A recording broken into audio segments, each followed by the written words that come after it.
We do that also. After so much travel and many nights outdoors, the evening meal felt like a great feast to the hobbits. They drank cool, light yellow wine that smelled good. They ate bread and butter, salted meat, dried fruit, and strong red cheese. Everything was clean, including their hands, knives, and plates. Frodo and Sam accepted everything that was offered. They took second helpings, and even third ones. The wine warmed their bodies and tired legs. They felt happy and relaxed, as they had not felt since they left the land of Lorien. When the meal ended, Faramir led them to a quiet place at the back of the cave. Curtains partly hid the space. A chair and 2 stools were placed there. A small clay lamp burned softly in the wall. You may soon want to sleep. This is true especially for good Samwise, who would not close his eyes before he ate. I do not know if that was from hunger or from worry about me. But it is not good to sleep too soon after eating, especially after a long fast. Let us talk for a while. On your journey from Rivendell, you must have many stories. And you may wish to learn about us and this land. Tell me of my brother Boromir, and of old Mithrandir, and of the fair people of Lothlorien. Frodo no longer felt sleepy and was ready to talk. The food and wine made him feel calm, but he was still careful. Sam looked very happy and softly hummed to himself. When Frodo spoke, Sam mostly listened and only spoke a little to agree. Frodo told many stories. He carefully avoided speaking about the main mission and the ring. Instead, he spoke at length about Boromir's brave actions. He told of fights with wild wolves, of the snow on Caradhras, and of the mines of Moria where Gandalf fell. Faramir was deeply moved by the story of the fight on the bridge. It must have been hard for Boromir to run from orcs, or even from the terrible creature you call the Balrog, even though he was the last to leave. He was the last. But Aragorn had to lead us. After Gandalf fell, only he knew the way. If it were not for us smaller folk, I do not think either he or Boromir would have run away. Perhaps it would have been better if Boromir had fallen there with Mithrandir, and not gone on to the end that waited for him at the Falls of Rauros. Perhaps. But now tell me about your own life. I want to know more about Minas Ithil and Osgiliath, and about Minas Tirith that has lasted so long. What hope do you have for that city in this long war? What hope do we have? We have had little hope for a long time. If the sword of Elendil truly returns, it may bring some light again. But I do not think it will do more than delay the dark time, unless other help comes in ways we do not expect, from elves or from men. The enemy grows stronger, and we grow weaker. We are a people in decline, like autumn with no spring to follow. Long ago, the men of Numenor lived across many shores of the great lands. But many of them turned to bad paths. Some loved darkness and dangerous knowledge. Some cared only for comfort and rest. Some fought each other. In the end, in their weakness, they were overcome by wild peoples. It is said that dark magic was never used in Gondor, and that the Dark Lord was never honored there. The old knowledge and beauty from the west stayed long in the realm of Elendil's sons, and some of it remains even now. Still, Gondor caused its own decline. Slowly, it grew old and careless. It believed the enemy was sleeping. But he was only pushed away, not destroyed. Death was always near. The people of Numenor still wanted life that never ended. They wanted to stay young forever. This wish had already destroyed their old kingdom. The kings built tombs that were richer than living homes. They cared more about the names of long-dead fathers than the names of their own sons. Many lords had no children. They sat alone in old halls and thought only about family signs and names. In secret rooms, old men made strong drinks to stay alive. In tall cold towers, others looked at the stars and asked them questions. The last king from the line of Anarion had no child to follow him. But the stewards were wiser and luckier. They were wiser because they brought strong people into our land. These people came from the coast and from the hard mountains of Erd Nimre. The stewards also made peace with proud people from the north. These people had attacked us before. They were brave fighters and our distant kin. They were not like the wild Easterlings or the cruel Haradrim. In the days of Sirion the 12th steward, they came to help us. My father is the 26th steward now. At the great field of Celebrant, they defeated our enemies. Those enemies had taken our northern lands. We call these helpers the Rohirrim. They are great riders and love horses. We gave them the wide lands of Calanartan. These lands are now called Rohan. Few people lived there before. The Rohirrim became our friends. They have always stayed loyal. They help us when we need them. They guard our northern borders and the Gap of Rohan. They have learned some of our ways and our knowledge. Their lords can speak our language when needed. But most of the time they follow the old ways of their fathers.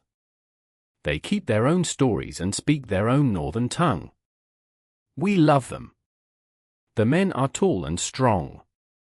The women are fair and brave too. They have golden hair and bright eyes. They remind us of the young days of men in the elder times. Our wise teachers say that long ago they were close to us in blood. They came from the same 3 houses of men as the Númenóreans at the start. Maybe they did not come from Hader the Golden-Haired, the friend of the elves. But they came from his people who stayed behind and did not sail to the west. In our old learning, we divide men into groups. First are the high men, the men of the west. These were the Númenóreans. Next are the middle peoples, the men of the twilight. These include the Rohirrim and their kin who still live in the far north. Last are the wild men, the men of darkness.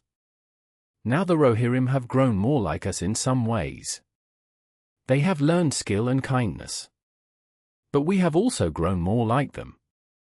We can hardly call ourselves high men anymore. We are now middle men, men of the twilight, with memories of greater days. Like the Rohirrim, we now love war and courage for their own sake. We see them as sport and as a goal. We still believe a warrior should know more than only how to fight and kill. Yet we honor warriors more than men of other work. This is the need of our time. My brother Boromir was such a man. He was strong and brave. Because of this, people thought he was the best man in Gondor. He truly was very bold. No heir of Minas Tirith for many years had worked so hard, rushed so fiercely into battle, or blown the great horn with such power. Faramir sighed and was quiet for a while. "You do not speak much about the elves, sir," said Sam. He spoke suddenly, finding his courage. He had seen that Faramir spoke of the elves with deep respect. This respect, more than his kind manners and his food and wine, made Sam trust him and lose his fear. "No, Master Samwise," said Faramir. "I do not, because I know little of elven learning. But here you touch on another way we have changed since Númenor. You may know this, if Mithrandir travelled with you and if you have spoken with Elrond. Long ago, the Edain, the fathers of the Númenóreans, fought beside the elves in the first wars. As a reward, they were given a kingdom in the sea, within sight of the elves' home. But in Middle-earth, men and elves grew apart. This happened in dark times, through the works of the enemy and through slow change. Each people walked their own path. Now men fear the elves and do not trust them. They also know little about them. We of Gondor are becoming like other men, like the people of Rohan. Even they, who fight against the Dark Lord, avoid the elves. They speak of the Golden Wood with fear. Still, there are some among us who sometimes meet the elves. From time to time, one will go in secret to Lorien and rarely return. I am not one of them. I believe it is dangerous now for mortal men to seek the elder people by choice. Yet I envy you, because you have spoken with the White Lady. The Lady of Lorien. Galadriel, cried Sam. You should see her, sir. You really should. I am only a hobbit. At home, I work in the garden. That is my job, if you understand me. I am not good at poetry. I cannot make real poems. Sometimes I make a silly rhyme, but that is all.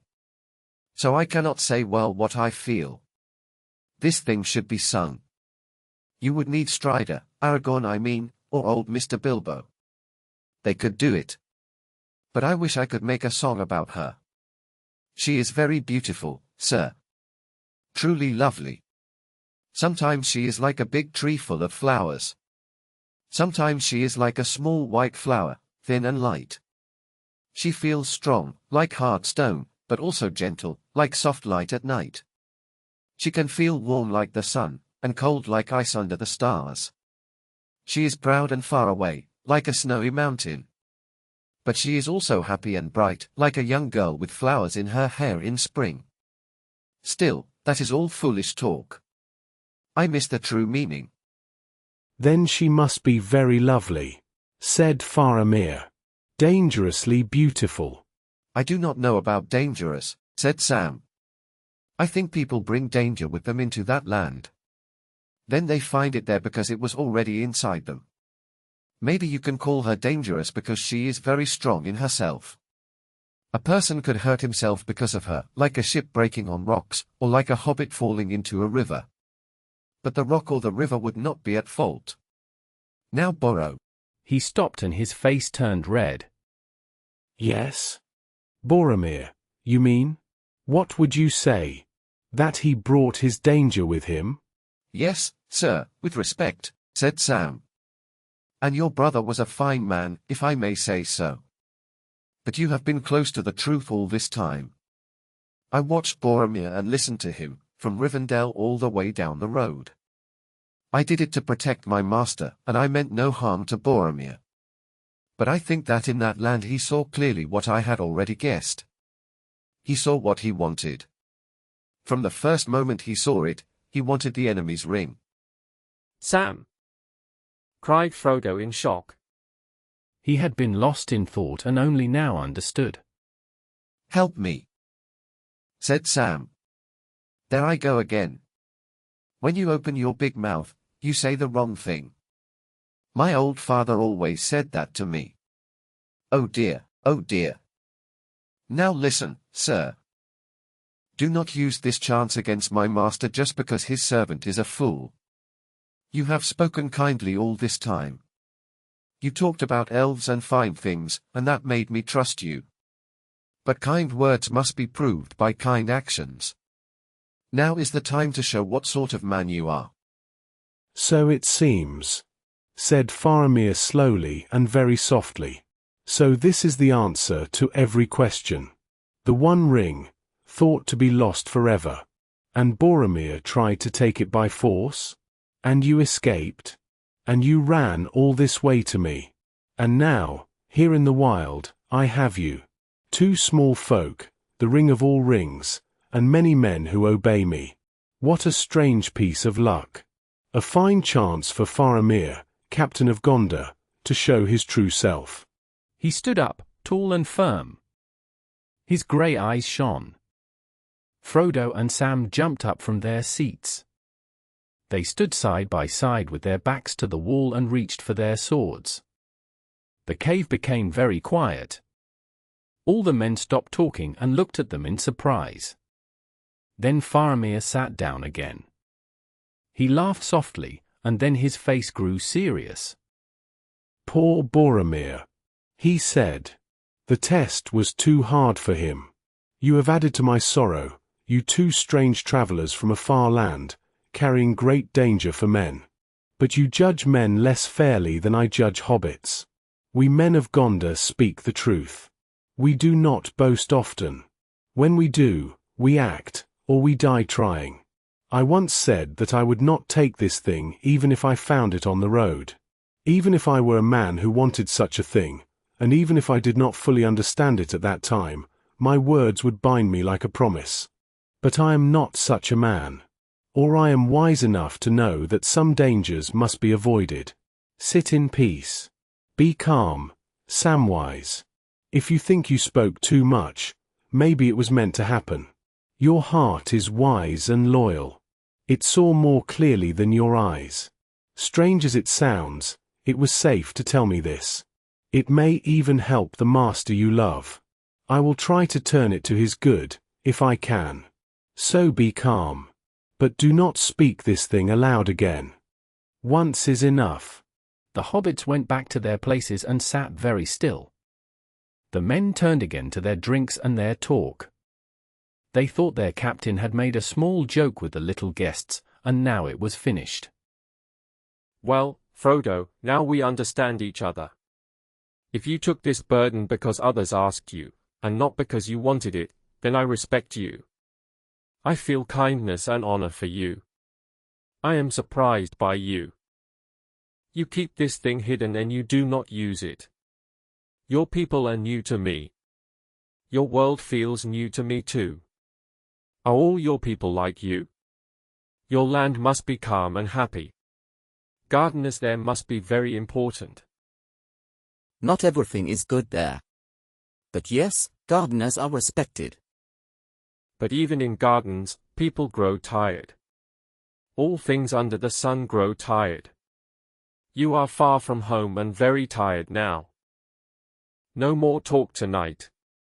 Sleep, both of you, in peace if you can. Do not be afraid.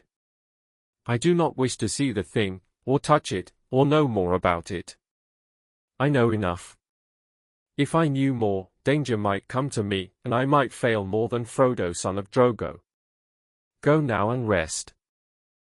But first, tell me only this, if you wish. Where do you want to go, and what do you want to do? I must watch and wait and think. Time moves on. In the morning, we must all go quickly on our own paths. The first fear passed, but Frodo began to shake. Then deep tiredness fell on him like a heavy cover. He could not pretend or fight any more. I was trying to find a way into Mordor. I was going to Gorgoroth. I must find the fire mountain and throw the thing into the deep fire. Gandalf told me to do this. I do not think I will ever reach it. Faramir looked at him with serious surprise. Then Frodo began to fall. Faramir caught him at once. He lifted him carefully and carried him to the bed. He laid him down and covered him to keep him warm. Frodo fell into a deep sleep right away. Another bed was made next to him for his servant. Sam stopped for a moment. Then he bowed very low. Good night, Captain, my lord. You took a risk, sir. Did I? Yes, sir. And you showed who you are. The very best kind. You speak freely, Master Samwise. But your praise means a lot. Still, there is nothing special to praise. I had no wish to do anything different from what I did. Well, sir. You said my master has an elvish feeling, and that is true. But I can say this too. You have a feeling, sir, that reminds me of Gandalf. Of wizards. Maybe. Maybe you feel something from old Numenor, far away. Good night. Chapter 6. The Forbidden Pool. Frodo woke and saw Faramir leaning over him. For a moment, old fears came back. Frodo sat up quickly and pulled away. There is nothing to fear. Is it morning already? Not yet. But the night is almost over, and the full moon is going down. Will you come and look at it?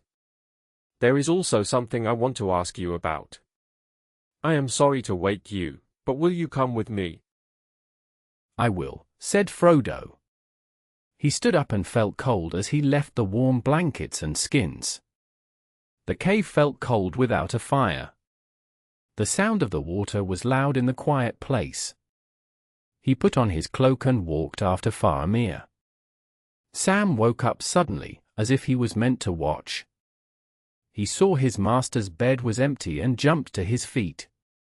Then he saw two dark shapes, Frodo and another man, standing in the doorway.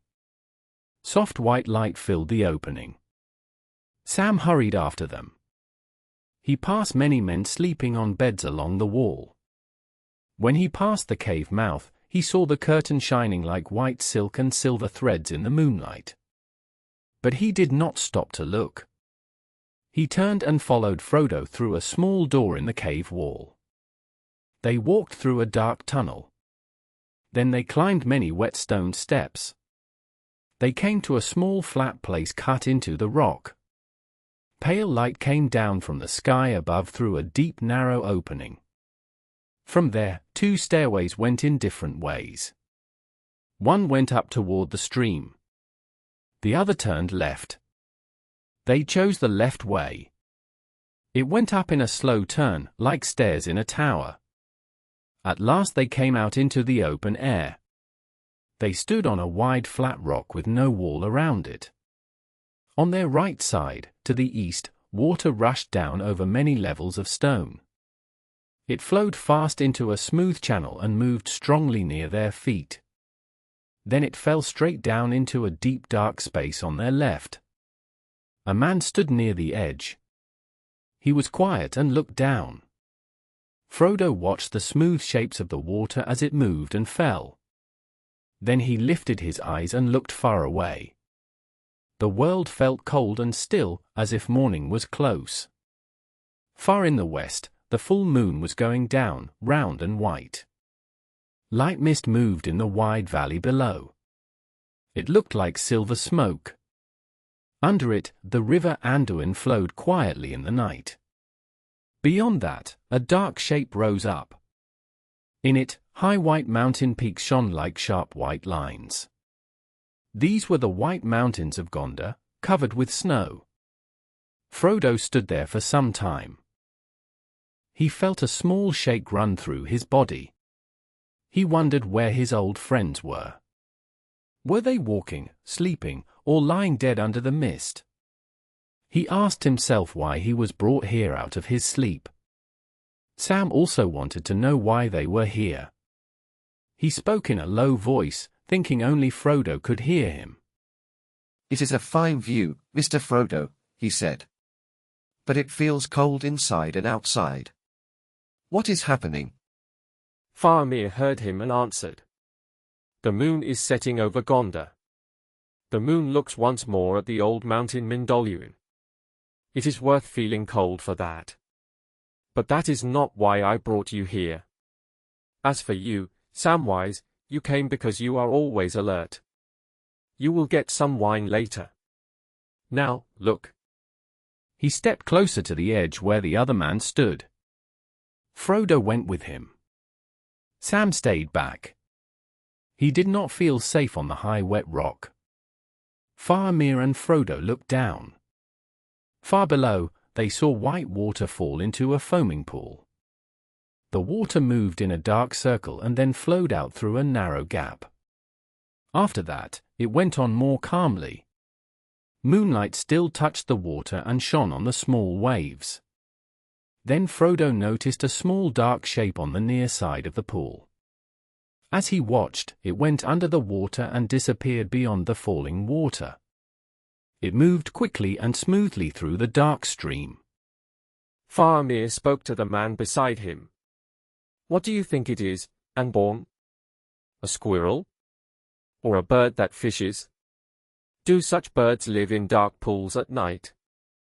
"It is not a bird," said Aragorn. "It has 4 limbs and dives like a person. It moves very well in the water. Maybe it is looking for a way into our hidden place. It seems we are not secret anymore. I have my bow, and other guards are ready nearby. We are waiting for your word." Should we stop it? Faramir asked, turning quickly to Frodo. Frodo did not speak at once. No. Please do not. Sam wanted to say yes very fast and very loud. But he did not dare. He could not see the water, but he understood what they were talking about. So you know what this creature is, said Faramir. Tell me why we should let it go. You have not spoken about your strange companion at all. I allowed him to remain unseen for now. He could have been caught and brought to me later. I sent my best hunters to look for him. He escaped them. They did not see him again until now, except Aragorn, who glimpsed him at dusk last evening. But now he has done something far more serious than stealing rabbits in the hills. He has come to Heneth Annan. Because of that, his life is in danger. I wonder about this creature. He is secretive and careful. Why does he play in our pool, just beneath our window? Does he think men do not watch at night? Why does he come here? I think there are two reasons. First, he knows little about men. This place is well hidden, so perhaps he does not know that we live here. Second, a strong desire draws him. It is stronger than his fear. He carried it himself for many years. He carried it? Maybe. It is very important to him. But that is not what I meant. Then what does he want? Fish. Look. They looked down into the dark pool. A small black head rose at the far end, just beyond the deep shadow of the rocks.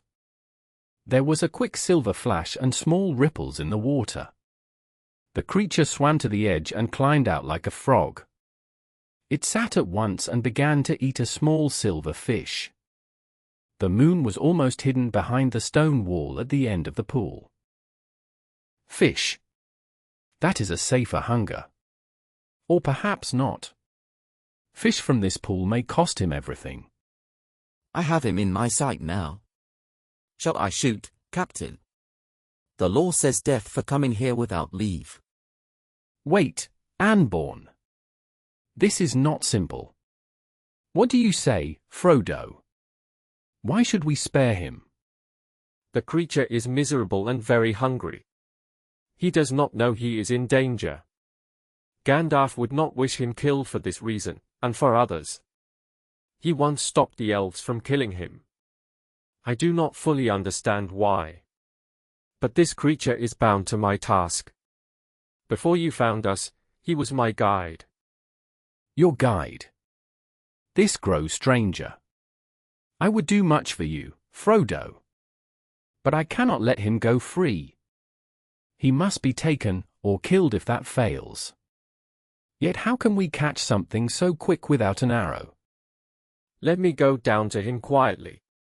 Keep your bows ready. If I fail, you may even shoot me. I will not run. Go then, and be swift. If he lives, he should serve you all his sad life. Aragorn, lead him down. Be silent. Give me your bow. Aragorn led Frodo down the winding stairs. They passed through a small opening hidden by thick bushes. Frodo stood above the southern bank of the pool. The waterfall looked pale in the fading moonlight. He could not see Gollum. He stepped forward carefully. Go on. Be careful on your right. If you fall, only your fishing friend can help you. And remember, bowmen are near. Frodo moved slowly, feeling the stones with his hands. The rocks were smooth and very slippery. He paused and listened. At first he heard only the roar of the falling water. Then a soft hissing voice came from ahead. Fish, nice fish. The white face is gone, my precious. Now we can eat fish. But not in peace. The precious is lost. Bad hobbits left us. Poor Smeagol is alone. No precious. Bad men will take it. We hate them. Fish makes us strong.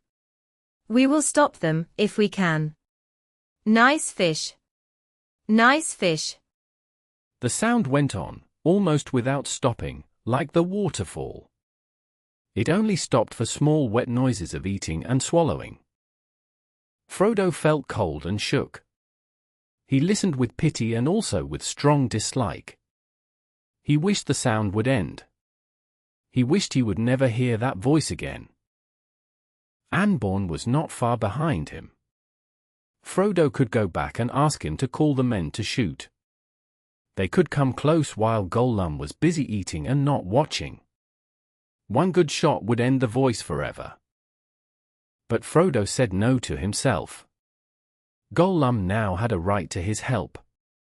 A helper has a right to the one he serves, even if the service is done in fear. Without Gollum, they would not have crossed the Dead Marshes. Frodo also knew, deep inside, that Gandalf would not want this. Smeagol, he said softly. Fish, nice fish, said the voice. Smeagol. Frodo said again, a little louder. The voice stopped. Smeagol, Master has come to look for you. Master is here. Come, Smeagol. There was no answer, only a quiet hiss, like someone taking a breath. Come, Smeagol, said Frodo. We are in danger. Men will kill you if they find you here. Come fast if you want to stay alive. Come to Master. No, said the voice. Not nice, Master. Master leaves poor Smeagol and goes with new friends.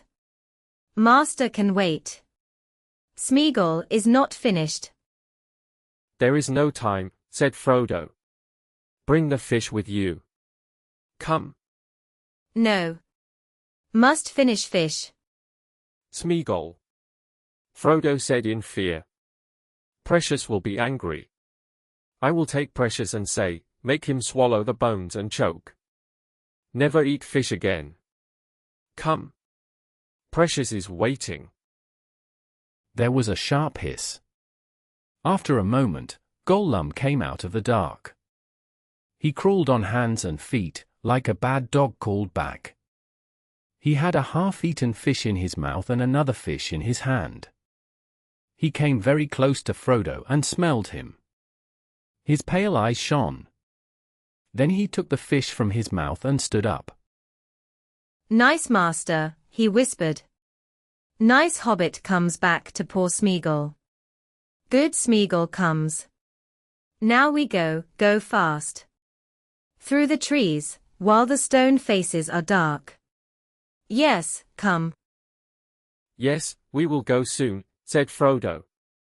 But not now. I will go with you, as I promised. I promise again.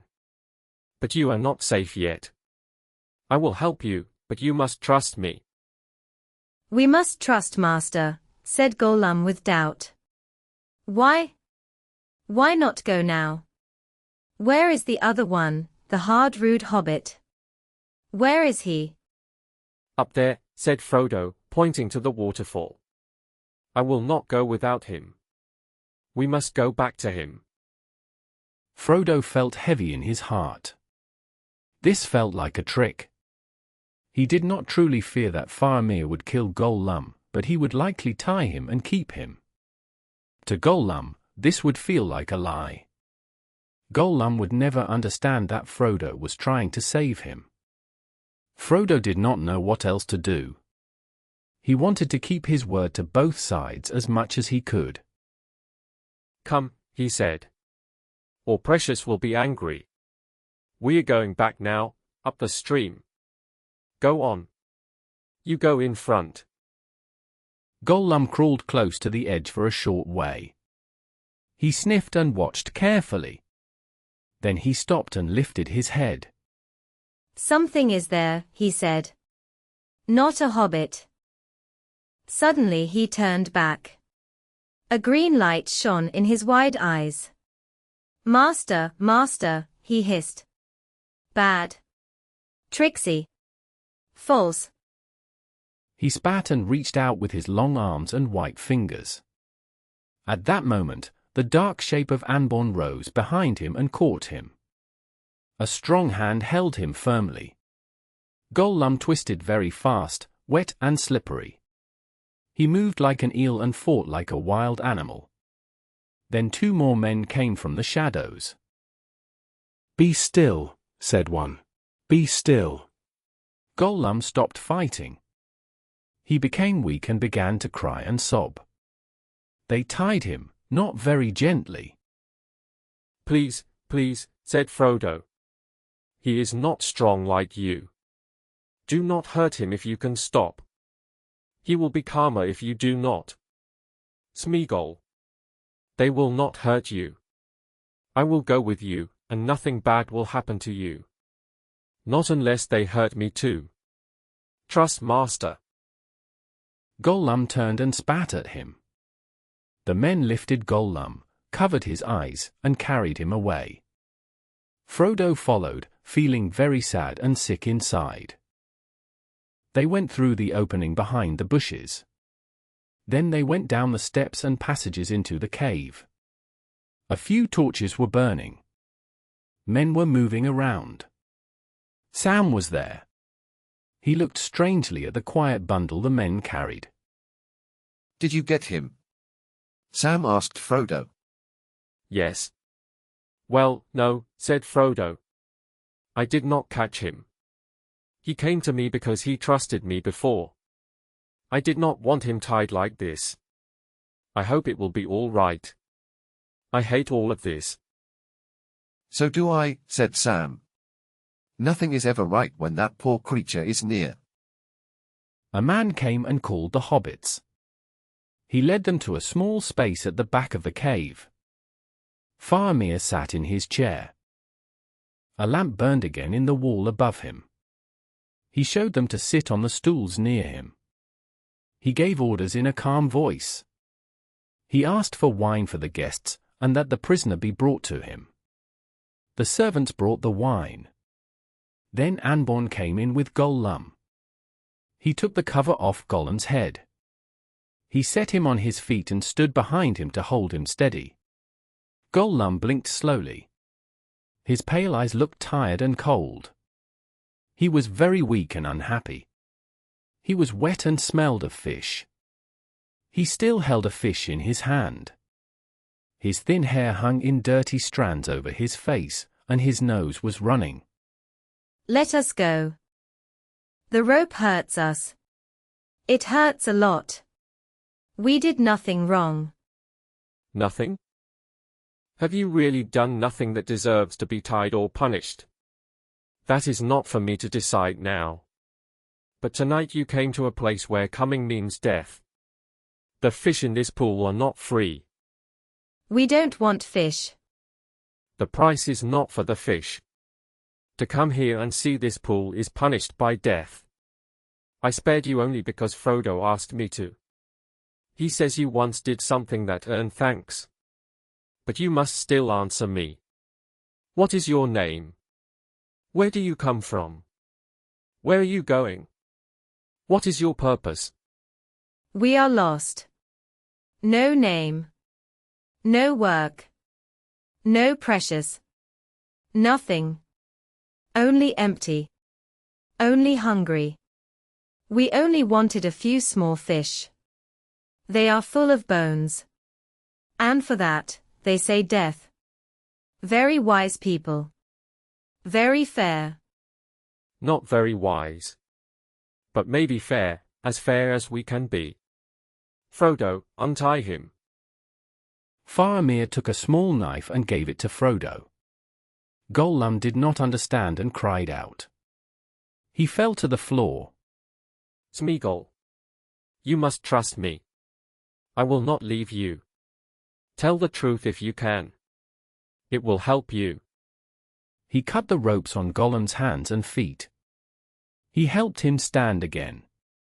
"Come closer. Look at me. Do you know this place? Have you been here before?"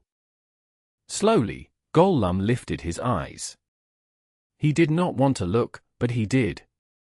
For a moment, his eyes became empty and pale. The room was very quiet. Then Gollum dropped his head. He crouched on the floor and shook. We don't know. And we don't want to know. We were never here. We will never come again. There are dark places in your mind. Many things are hidden there. But in this, I believe you speak the truth. That is good for you. What promise will you make? You must promise never to return here. You must promise never to lead anyone here by word or sign. Master knows. Yes, he knows. We will promise, Master, if he saves us. We promise to the precious. Save us, kind Master. Smeagol promises. Never come back. Never speak of this place. Never, never. Are you satisfied? Yes. You must accept this promise or follow your law. There is nothing more. I promised he would not be hurt if he came to me. I will keep my word. Faramir sat quietly for a while. He thought carefully. At last he spoke. Very well. I give this creature back to his master, Frodo son of Drogo. Frodo will decide what to do with him. But Lord Faramir, you have not yet spoken your decision about me. Until I know it, I cannot plan for myself or for my friends. You said you would decide in the morning. The morning is now here. Then I will speak. Frodo, as far as I am able, and under higher power, I say this. You are free in the land of Gondor, to its old borders. Only one place is closed to you. You and your friends must not come here again unless you are called. This rule will last for 1 year and 1 day. After that, it will end, unless you go to Minas Tirith before that time and speak to the Lord and Steward there. I will ask him to make this rule last for life. Until then, anyone you protect will also be protected by me and by Gondor. Is this clear to you? It is clear. I offer myself in your service, if that has any value to someone so great and honorable. It has great value. Now tell me this. Will you take this creature, Smeagol, under your care? I will take Smeagol under my care. Sam sighed in a loud way. He was not unhappy about good manners. Like all hobbits, he liked them very much. In the Shire, people would use many more words and bows. Faramir turned to Gollum and spoke. He said that Gollum was under a sentence of death. But while Gollum stayed with Frodo, Faramir's men would not hurt him. If any man of Gondor found Gollum alone, the sentence would be carried out. Faramir said that Gollum must serve Frodo well. Then he asked where Gollum wanted to go. He asked where Gollum was leading Frodo. Gollum did not answer.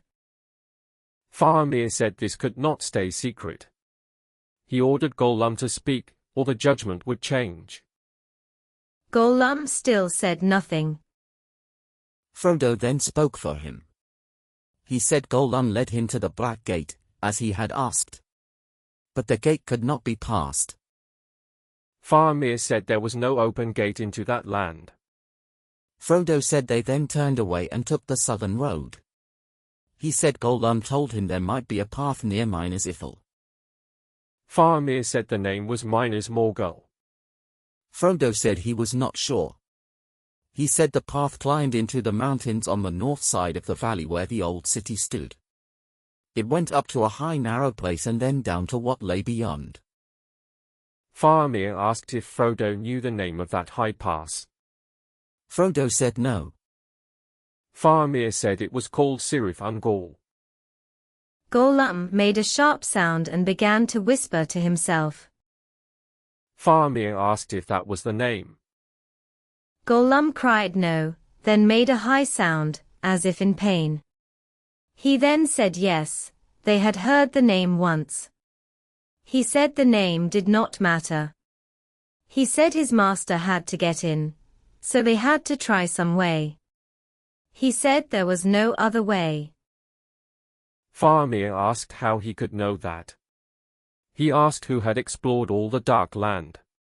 He looked at Gollum for a long time.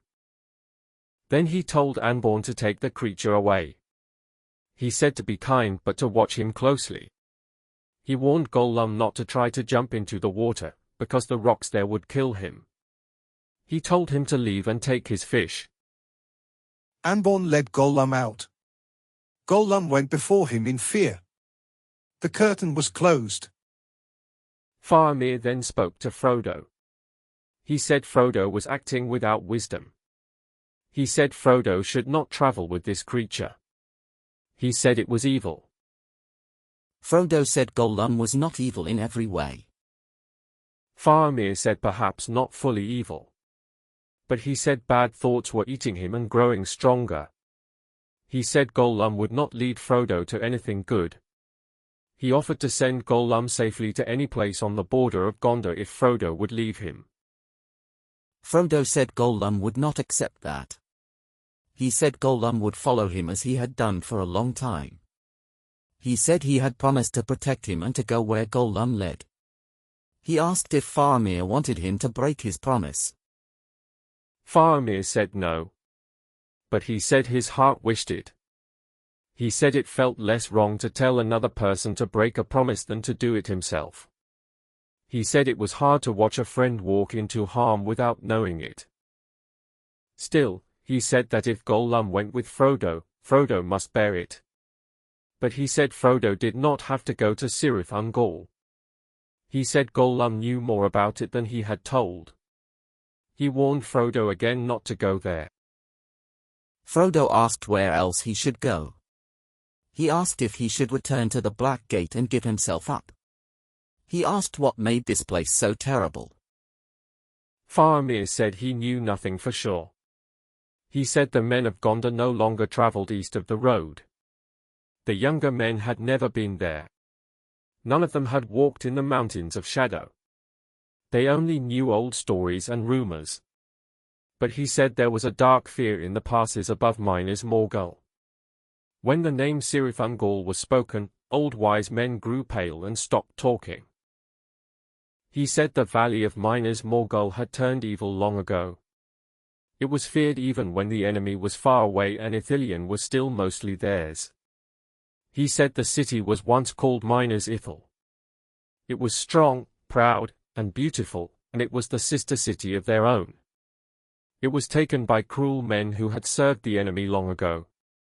After the enemy fell, they wandered without homes or masters. It was said their leaders were men of Numenor who had turned to deep evil. The enemy gave them rings of power, and they became living shadows, full of fear and malice. After the enemy left, these beings took Minas Ithil and lived there. They filled the city and the valley with decay. The place looked empty, but it was not. A hidden fear lived inside the broken walls. There were 9 lords. When their master returned, they helped him in secret and grew strong again. Then the 9 riders came out from the gates of terror, and Gondor could not stand against them. Faramir warned Frodo not to go near their stronghold. He said they would be seen at once. It is a place of endless evil. Many eyes are always watching there. Do not go that way. But where else can I go? Frodo said. You say you cannot guide me to the mountains or over them. But I must go over the mountains. I promised the council that I would find a way or die trying. If I turn back now, where can I go?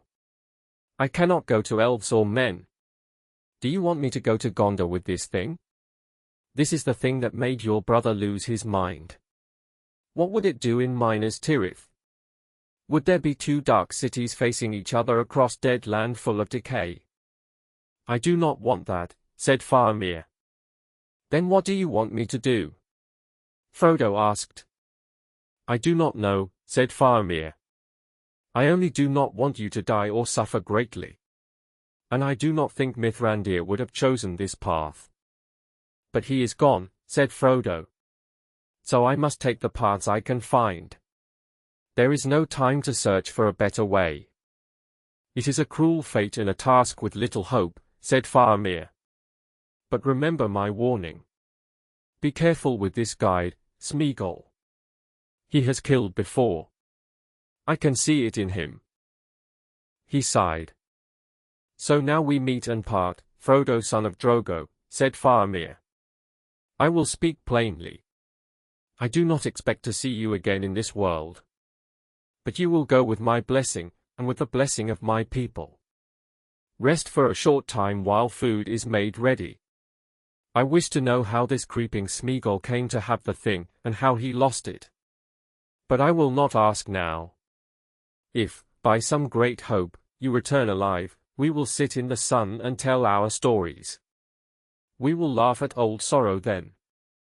Until that time, or some other time far beyond our sight, farewell. He stood up and bowed deeply to Frodo. Then he pulled back the curtain and left the cave. Chapter 7. Journey to the Crossroads. Frodo and Sam went back to their beds. They lay quietly and rested for a while. Around them, the men began their daily work. After some time, water was brought to them. Then they were led to a table where food waited for 3 people. Faramir ate with them. He had not slept since the battle the day before, but he did not look tired. When they finished eating, they stood up. May hunger not trouble you on your road, said Faramir. You carry little food, but I have ordered some extra supplies to be put in your packs. You will find enough water in Ithilien. But do not drink from any stream that comes from Imlad Morgul, the Valley of Living Death. I must also tell you this. All my scouts have returned, even those who went close to the Black Gate. They all say the same thing. The land is empty. The road is clear. There are no sounds of feet, horns, or bows. A heavy silence lies over the nameless land. I do not know what this means. But something great is coming soon. A storm is near. Go quickly while you can. If you are ready, let us go. The sun will soon rise. The hobbits' packs were brought to them. They were heavier than before. 2 strong walking sticks were also given to them. The sticks were smooth wood with iron ends and carved tops. Leather straps ran through the tops. I have no rich gifts to give you, said Faramir. But take these sticks. They will help you walk and climb in wild places. The men of the White Mountains use such sticks. These are cut to your height and made new for you. They are made from a fine tree loved by the woodworkers of Gondor. A small power is set in them to help you find your way and return. I hope this power will not fail in the dark land you enter.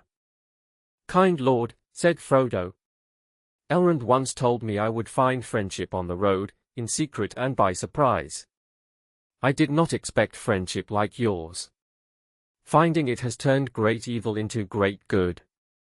Then they prepared to leave. Gollum was brought out from a corner where he had been hiding.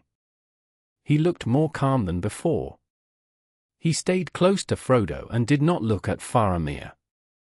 Your guide must wear a blindfold, said Faramir. But you and your servant Sam do not have to, if you do not wish. Gollum cried and twisted when they tried to cover his eyes. He grabbed Frodo in fear. Frodo said, blindfold all 3 of us. Cover my eyes first. Then he may understand that no harm is meant. This was finished, and they were led out of the cave of Henethanan. They went through dark paths and steps. Soon they felt the cool morning air on their faces. It felt fresh and clean. They were still blind and walked on for a short time. They went up, and then slowly down. At last, Faramir told them they could see again. They stood under the trees of the forest. They could not hear the sound of the water anymore. A long slope now lay between them and the deep valley where the stream ran. To the west, they saw light between the trees. It looked like the land ended there and opened only to the sky. Here our paths split, said Faramir. If you listen to me, do not go east yet. Walk straight ahead. the forest will hide you for many miles. On your west side, the land falls into wide valleys. Sometimes it drops fast. Sometimes it goes down slowly. Stay near this edge and near the forest. At first, you can walk in daylight. The land feels calm now, and for a short time, danger is far away. Farewell, while you still can. Then he greeted the hobbits in his people's way. He bent down, put his hands on their shoulders, and kissed their foreheads. Go with the good wishes of all good people, he said. They bowed low. Then Faramir turned away. He did not look back. He went to his 2 guards who waited a short distance away. The hobbits were surprised at how fast the men moved. In a moment, they were gone. The place where Faramir had stood felt empty and sad, like a dream that had ended. Frodo sighed and turned south again. Gollum showed no respect at all. He scratched at the dirt near a tree. Hungry again already? Sam thought. Well, here we go again. Are they gone at last? Said Gollum. Nasty men. They hurt Smeagol's neck. Yes, they did. Let's go. Yes, let us go, said Frodo. But if you can only say bad things about those who were kind to you, then be quiet. Kind master, said Gollum. Smeagol was only joking. He always forgives. Yes, yes. Even the master's little tricks. Oh yes, kind master, kind Smeagol. Frodo and Sam said nothing. They lifted their packs and took their sticks. Then they walked on into the woods of Ithilien. That day, they stopped twice to rest. They ate some of the food Faramir had given them. There were dried fruits and salted meat, enough for many days. There was also bread, good while it stayed fresh. Gollum ate nothing. The sun rose and moved across the sky, but they did not see it. Later it began to go down. Light through the trees in the west turned golden. All day they walked in cool green shade. Everything around them was quiet. The birds were gone, or they made no sound. Darkness came early in the silent forest. Before night fully fell, they stopped, very tired. They had walked 7 leagues or more from Henethanan. Frodo lay down and slept on the soft earth under an old tree. Sam lay beside him, but he did not sleep well. He woke many times. Gollum was gone. He had slipped away as soon as they rested. Sam did not know where he went. Maybe he slept alone in a hole. Maybe he walked around all night. Gollum did not say. He came back with the first weak light of morning and woke them. Must get up, he said. Long road still. South and east. Hobbits must hurry. The day went on much like the day before. But the silence felt stronger. The air felt thick and hard to breathe under the trees. It felt like a storm was coming. Gollum often stopped and smelled the air. Then he whispered to himself and told them to walk faster. Later in the afternoon, the forest slowly became more open. The trees were bigger and stood farther apart. Large dark trees stood in wide grassy spaces. There were old ash trees and great oak trees with new small buds. Long areas of green grass lay around them. Small white and blue flowers were there, closed for the night. Many plants with long green leaves covered the ground. No animals or birds were there. In these open places, Gollum felt afraid. They walked carefully, moving from one long shadow to the next.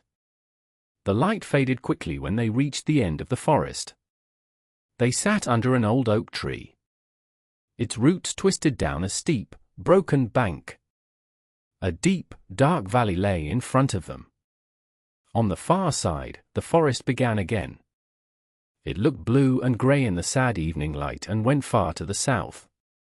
To the right, far away in the west, the mountains of Gondor shone under a sky with red light. To the left was darkness. There stood the high walls of Mordor. From that dark place, the long valley came down toward the river Anduin. At the bottom ran a fast stream. Frodo could hear the sound of water coming up through the quiet. Near it, on their side, a road went down like a pale line. It disappeared into cold grey mist where no sunset light reached. Frodo thought he could see far away the dark tops of broken old towers, standing alone in the shadows. He turned to Gollum. Do you know where we are? Yes, Master. Dangerous places. This is the road from the Tower of the Moon. It goes down to the ruined city by the river. Very bad place. Full of enemies. We should not have followed men's advice. Hobbits have gone far from the safe path. We must go east now, up there. We cannot use this road. No, no. Cruel people come this way from the tower. Frodo looked at the road. Nothing moved on it now. It looked empty and forgotten, leading to ruins in the mist. But the air felt wrong. It felt as if unseen things could move there. Frodo felt cold as he looked again at the far towers fading into night. The sound of the water felt harsh and unfriendly. This was the Morgulduin, a dirty stream from the Valley of the Wraiths. What shall we do? We have walked a long way. Should we find a place in the woods behind us and hide there? No good hiding in the dark. Hobbits must hide in the day now, yes, in the day. Oh, come on. We must rest for a while. Even if we get up later in the night, there will still be many dark hours. Then you can lead us far, if you know the way. Gollum did not like the idea, but he agreed. He turned back toward the trees and moved east along the edge of the forest. He did not want to rest near the bad road. After some talk, they climbed into the branches of a large oak tree. Its thick branches grew close together and made a good hiding place. It was fairly comfortable. Night came, and it became very dark under the tree. Frodo and Sam drank some water and ate a little bread and dried fruit. Gollum curled up at once and went to sleep. The hobbit stayed awake. It was a little after midnight when Gollum woke up. Suddenly they saw his pale eye shining at them in the dark. He listened and smelled the air. This seemed to be how he knew the time. Are we rested? Did we have nice sleep? Let's go. We are not rested, and we did not sleep. But we will go if we have to. Gollum jumped down from the tree and landed on his hands and feet. The hobbits came down after him, but more slowly. When they were all on the ground, they moved on again. Gollum went first and led them east, up the dark rising land. They could see almost nothing. The night was very deep. They only noticed trees when they hit them. The ground became rough, and walking was hard. But Gollum did not seem to have any trouble. He led them through thick bushes and empty rocky places. Sometimes they went around the edge of deep cracks or dark holes.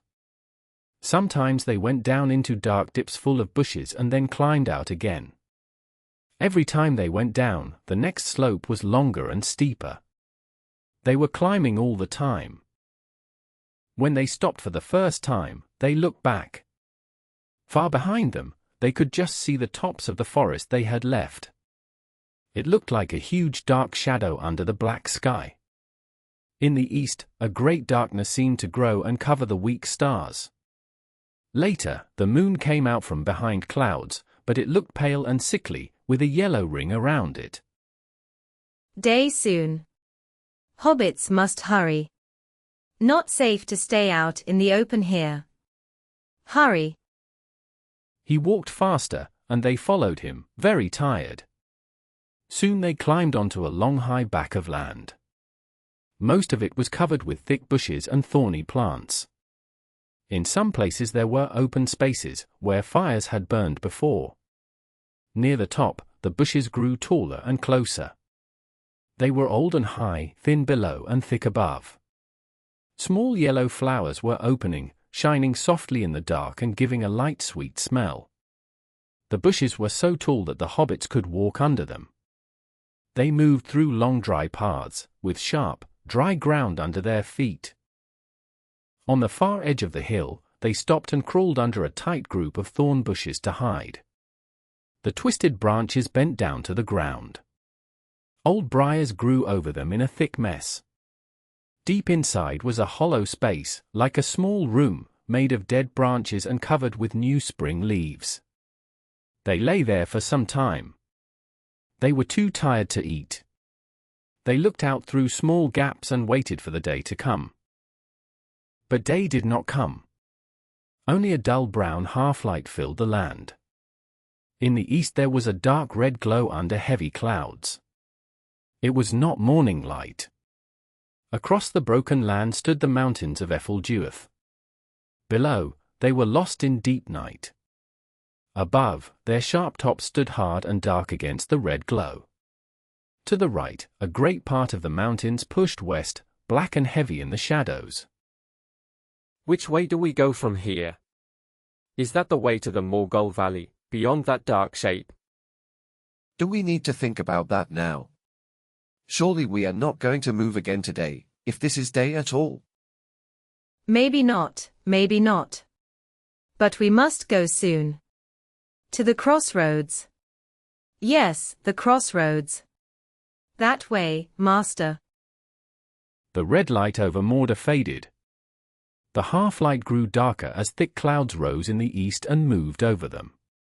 Frodo and Sam ate a little food and lay down. Gollum did not rest. He did not eat their food. He drank a little water and then moved around under the bushes. He sniffed the air and whispered to himself. Then suddenly he was gone. Off hunting, I suppose, said Sam with a yawn. It was his turn to sleep first. Soon he was deep asleep. He dreamed he was back in the garden at Bag End, looking for something. He carried a heavy pack, which made him bend over. The garden looked wild and overgrown. Thorns and ferns were spreading everywhere. Lots of work for me. But I am so tired. Then he remembered what he was looking for. My pipe. He woke up. Foolish, he said to himself as he opened his eyes. It's in your pack. Then he remembered that even if the pipe was there, he had no leaf. And then he remembered he was far away from Bag End. He sat up. It was almost dark. Why had Mr. Frodo let him sleep so long? Haven't you slept, Mr. Frodo? What time is it? It feels late. No. It is not late. The light is getting darker, not brighter. Darker and darker. I think it is not even midday yet. You only slept about 3 hours. I wonder what is happening. Is a storm coming? If it is, it will be a terrible one. We will wish we were deep underground, not just hiding under a hedge. He listened carefully. What is that sound? Said Sam. Is it thunder? Or drums? Or something else? I do not know, said Frodo. It has been happening for a long time. Sometimes the ground shakes a little. Sometimes the air feels heavy and beats in our ears. Sam looked around. Where is Gollum? He said. Has he not come back yet? No, said Frodo.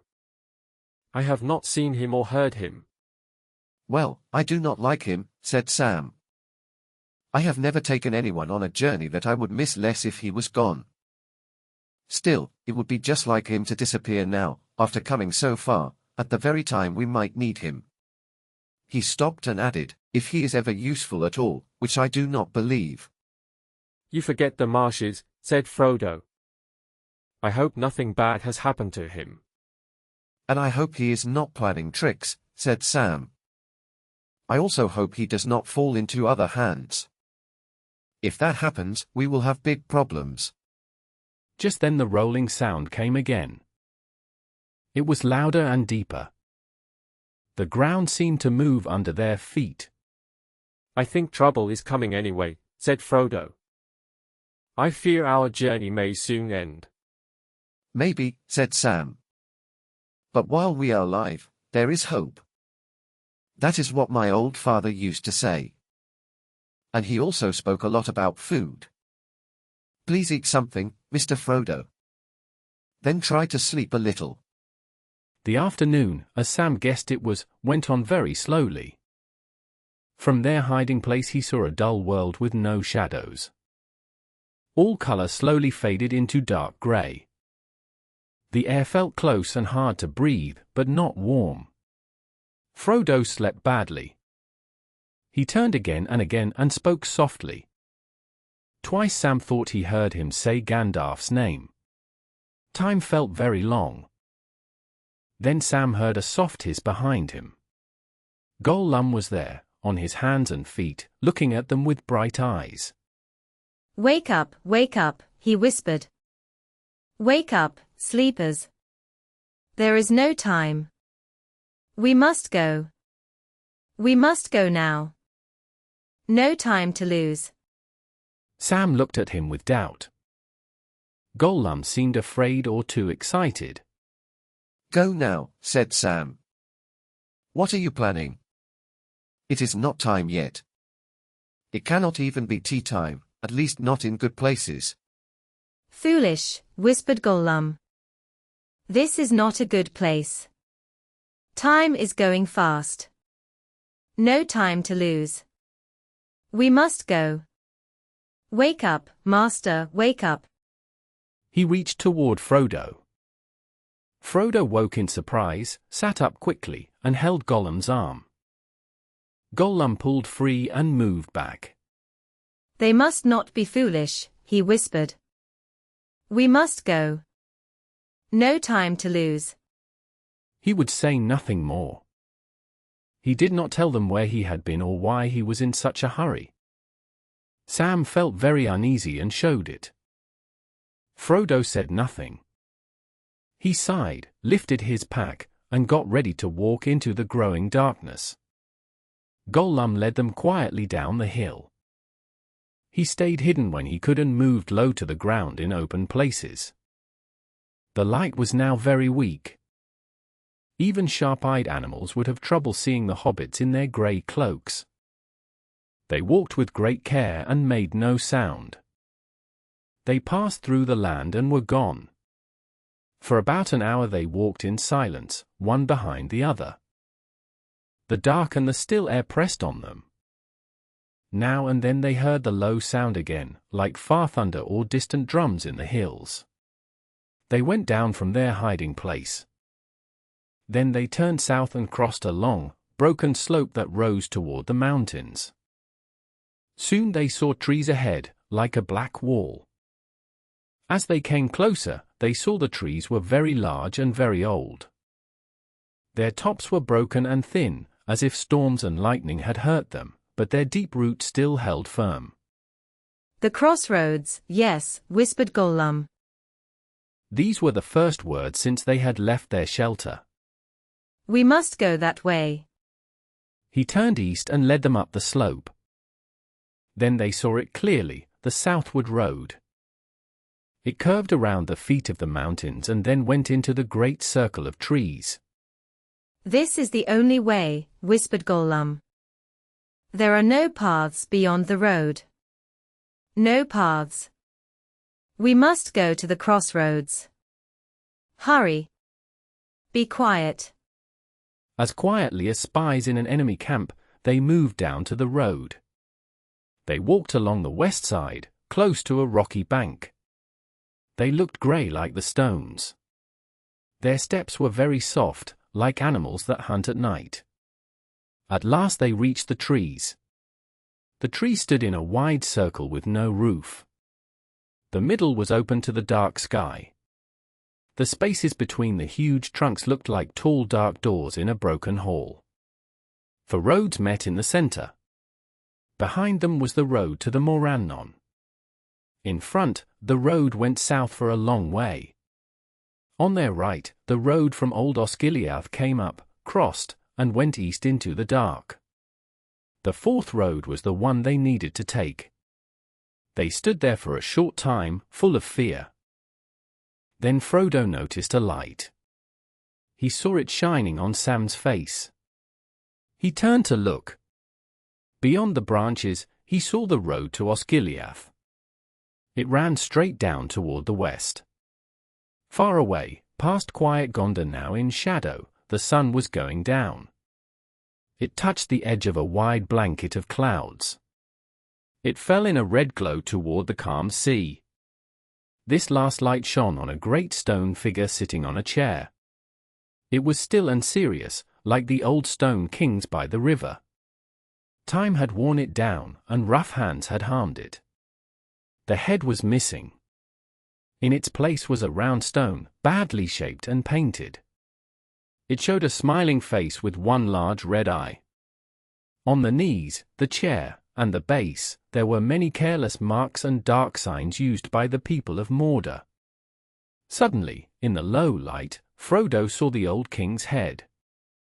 It lay rolled near the road. Look, Sam. Look. The king has a crown again.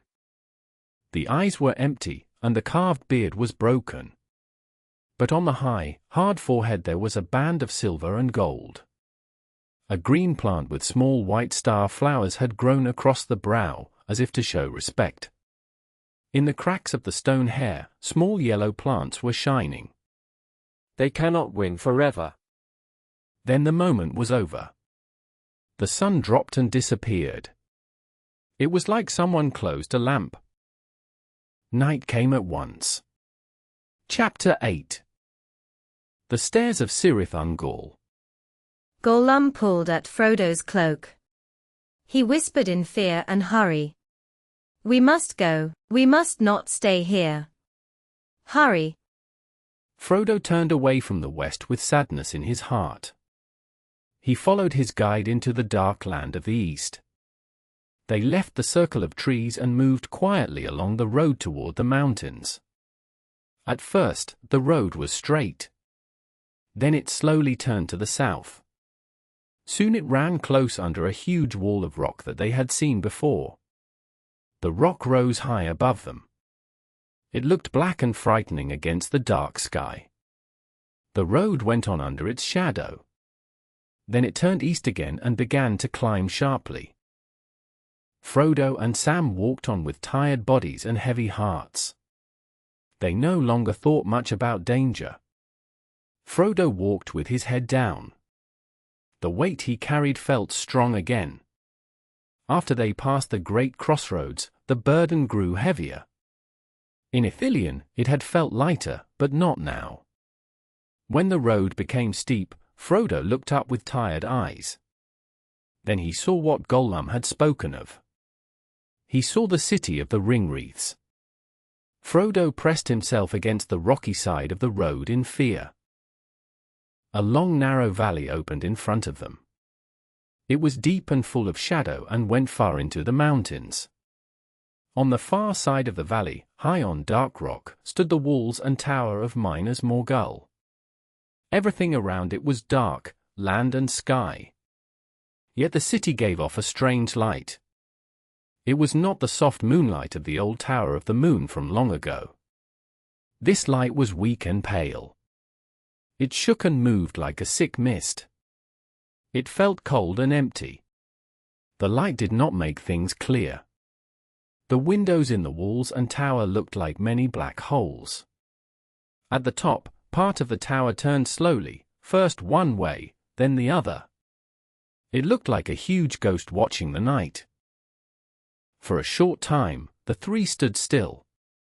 They felt small and afraid as they looked up. Gollum was the first to move. He pulled at their cloaks with nervous hands. He did not speak. He almost dragged them forward. Each step felt hard to take. Time seemed very slow. Every small movement felt long and painful. At last, they reached the white bridge. The road there shone faintly.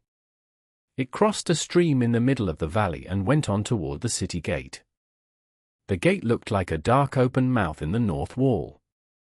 On both sides of the stream were wide flat fields. They were full of pale white flowers. The flowers glowed softly. They looked strange and troubling, like shapes from a bad dream. A weak, sick smell came from them. The air smelled of decay. The bridge crossed from one field to the other. At the start of the bridge stood stone figures. They were shaped like people and animals, but they looked wrong and ugly. The water below was quiet and warm mist rose from it. The mist moved around the bridge and felt very cold. Frodo felt dizzy. His thoughts became dark and confused.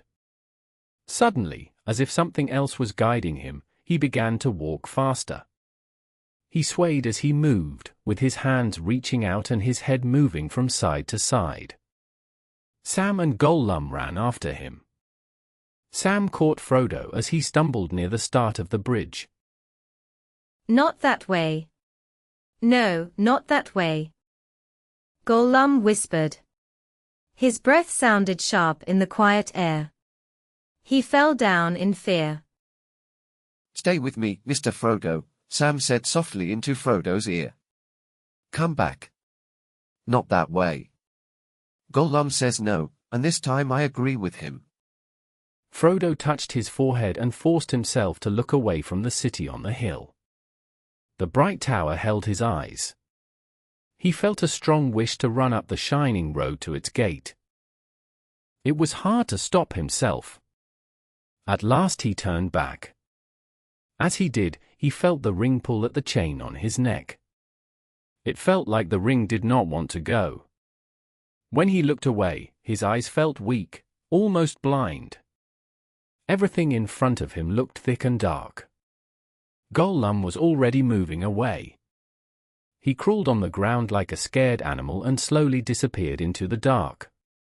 Sam held Frodo and helped him walk. He followed Gollum as fast as he could. Near the stream, there was a break in the stone wall beside the road. They went through it. Sam saw a narrow path. At first it shone a little, like the main road. Then it climbed higher, above fields of dangerous flowers. After that, the light faded.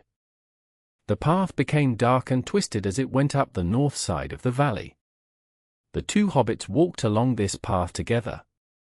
They could not see Gollum ahead, except when he turned back and waved them on. Then his eyes shone with a pale green light. The light looked sick and strange. Frodo and Sam were always aware of it. They felt afraid and often looked behind them. Then they forced their eyes back to the dark path ahead. They moved very slowly. When they rose above the bad smell of the poisoned stream, their breathing became easier. Their minds felt clearer. But their bodies were now very tired. Their legs felt heavy, like they had walked all night with a heavy load, or swum for a long time in strong water. At last, they could not walk any farther. Frodo stopped and sat down on a stone. They had reached the top of a large hill of bare rock. In front of them, there was a deep curve in the side of the valley. Around this curve the path went on. It was only a narrow ledge, with a deep drop on the right. The path crept upward across the steep face of the mountain and then vanished into the black dark above. I must rest for a while, Sam, Frodo whispered. It is very heavy on me, Sam. So very heavy. I do not know how much longer I can carry it. I must rest before we go on.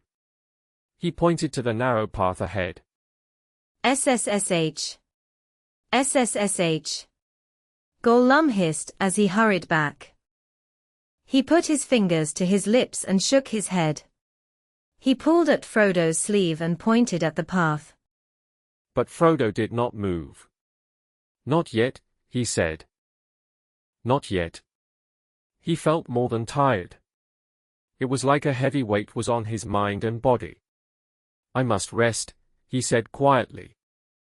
Gollum became very afraid. He spoke again in a low hiss, hiding his mouth, as if others might hear. "Not here. No resting here. Stupid hobbits. Eyes can see us. When they come to the bridge, they will see us. Go away. Climb, climb. Come." "Come on, Mr. Frodo," Sam said. "He is right. We cannot stay here." "All right," said Frodo. His voice sounded far away, like he was half asleep. "I will try." He stood up slowly. His body felt tired and heavy. But it was already too late. The ground began to shake under their feet. The rock moved and trembled. A deep, loud noise rolled through the earth and across the mountains. Then, all at once, a bright red light flashed. Far away beyond the eastern mountains, fire shot into the sky. Red light spread across the dark clouds. In the cold and dark valley, the light felt wild and cruel. Black mountain peaks stood sharp against the rising fire in Gorgoroth. Then a loud crash of thunder followed. Minas Morgul answered. Blue light burst out like sharp lines of fire. It came from the tower and the hills around it and struck the dark clouds. The ground groaned. From the city came a terrible cry. There were harsh, high sounds like angry birds. Horses screamed in fear and rage. Above all this came a long, sharp scream that grew higher and higher until it hurt to hear. The hobbits turned fast toward the sound. They fell to the ground and covered their ears with their hands. When the cry ended, it fell into a long, sad sound and then stopped. Frodo slowly lifted his head. Across the narrow valley, almost at the same height as his eyes, he saw the walls of the dark city. The huge gate stood open like a mouth with shining teeth. From that gate, an army came out. All the soldiers wore black clothes, dark like the night. Against the pale walls and the bright road, Frodo could see them clearly. They looked like small black shapes, line after line, moving fast and without sound. In front of them rode many horsemen, moving like dark shadows. At their head was one rider, greater than all the rest. He was dressed all in black. On his covered head was a helmet shaped like a crown, glowing with a dangerous light. He came closer to the bridge below. Frodo stared at him and could not look away. He felt sure this was the leader of the 9 riders, returned to lead his army to war.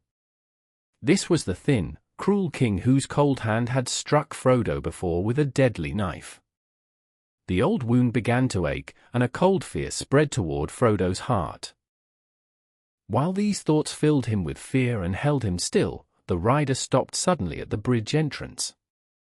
Behind him, the whole army stopped as well. Everything went silent. Perhaps the ring called to the Dark Lord, and he felt another power in the valley. The dark head turned from side to side, searching with eyes no one could see. Frodo waited, frozen with fear, like a small bird before a snake. As he waited, the feeling grew stronger inside him. He felt a strong push to put on the ring. The pressure was great, but this time he did not want to obey. He knew the ring would only hurt him. He knew he was not strong enough to face the Morgul king, even with the ring. His own will did not answer the call. Fear filled him, but the power came from outside him. It took control of his hand. Frodo watched in his mind, as if he was seeing an old story far away. His hand moved slowly toward the chain around his neck. Then his own will woke up. Slowly, he pulled his hand back. He made it reach for something else, hidden near his chest. It felt cold and hard in his hand. It was the phial of Galadriel. He had kept it for a long time and almost forgotten it. When he touched it, all thoughts of the ring left his mind for a while. He breathed out and bent his head. At that moment, the Wraith King turned his horse and rode across the bridge. All his dark army followed him. Perhaps the elf cloaks hid the hobbits from his sight. Perhaps Frodo's mind had grown stronger and turned away his attention. But the rider was in a hurry. The time had come. His master had called him to lead war into the west. Soon he was gone, like a shadow moving into deeper shadow, down the winding road. Still the black soldiers crossed the bridge behind him. Never before had such a great army left that valley since the days of Isildur. Never had such a cruel and strong force gone toward the river Anduin. Yet this was only one army, not even the greatest that Mordor was sending out. Frodo moved at last. His heart suddenly filled with worry for Faramir. The storm had begun at last. A great army with spears and swords was moving to Osgiliath. Frodo thought about Faramir. Would Faramir reach the river in time? Frodo believed this was the plan, but did Faramir know the right time? Frodo feared the enemy leader would come soon. He feared more armies would follow. He felt he was too late. He blamed himself for stopping on the road. He thought everything was lost. He believed his task would mean nothing. No one would know what he did. There would be no one left to tell. He felt his work would be useless. Frodo became very weak and began to cry. The army from Morgul still crossed the bridge. Then, from far away, Frodo heard a voice. It sounded like a happy morning from long ago in the Shire. It was Sam's voice. Wake up, Mr. Frodo. Wake up. Frodo felt surprised, but not shocked. Sam sounded urgent. Wake up, Mr. Frodo. They are gone. A dull metal sound followed. The gates of Minas Morgul closed. The last line of soldiers disappeared down the road. The tower still looked across the valley, but its light was fading. The city slowly fell back into darkness and silence. Still, it felt watchful and awake. Wake up, Mr. Frodo. They are gone, and we should go too. Something is still alive in that place. It feels like it has eyes or a mind that can see us. If we stay here, it may notice us. Come on, Mr. Frodo. Frodo lifted his head and stood up. He still felt sad, but his weakness was gone. He gave a small, hard smile. He now felt clear in his mind. He knew he must do his task if he could. It did not matter if Faramir, Aragorn, Elrond, Galadriel, Gandalf, or anyone else ever knew. That was not the reason for his journey. He held his walking stick in one hand and the small glass light in the other. When he saw the light shining between his fingers, he quickly put it inside his coat and held it close to his heart. He turned away from Morgul. The city was now only a faint grey shape across a dark space. Frodo prepared to climb the road upward. Gollum had slipped away into the darkness when the gates opened. He had left the hobbits lying there. Now he came back, shaking and nervous.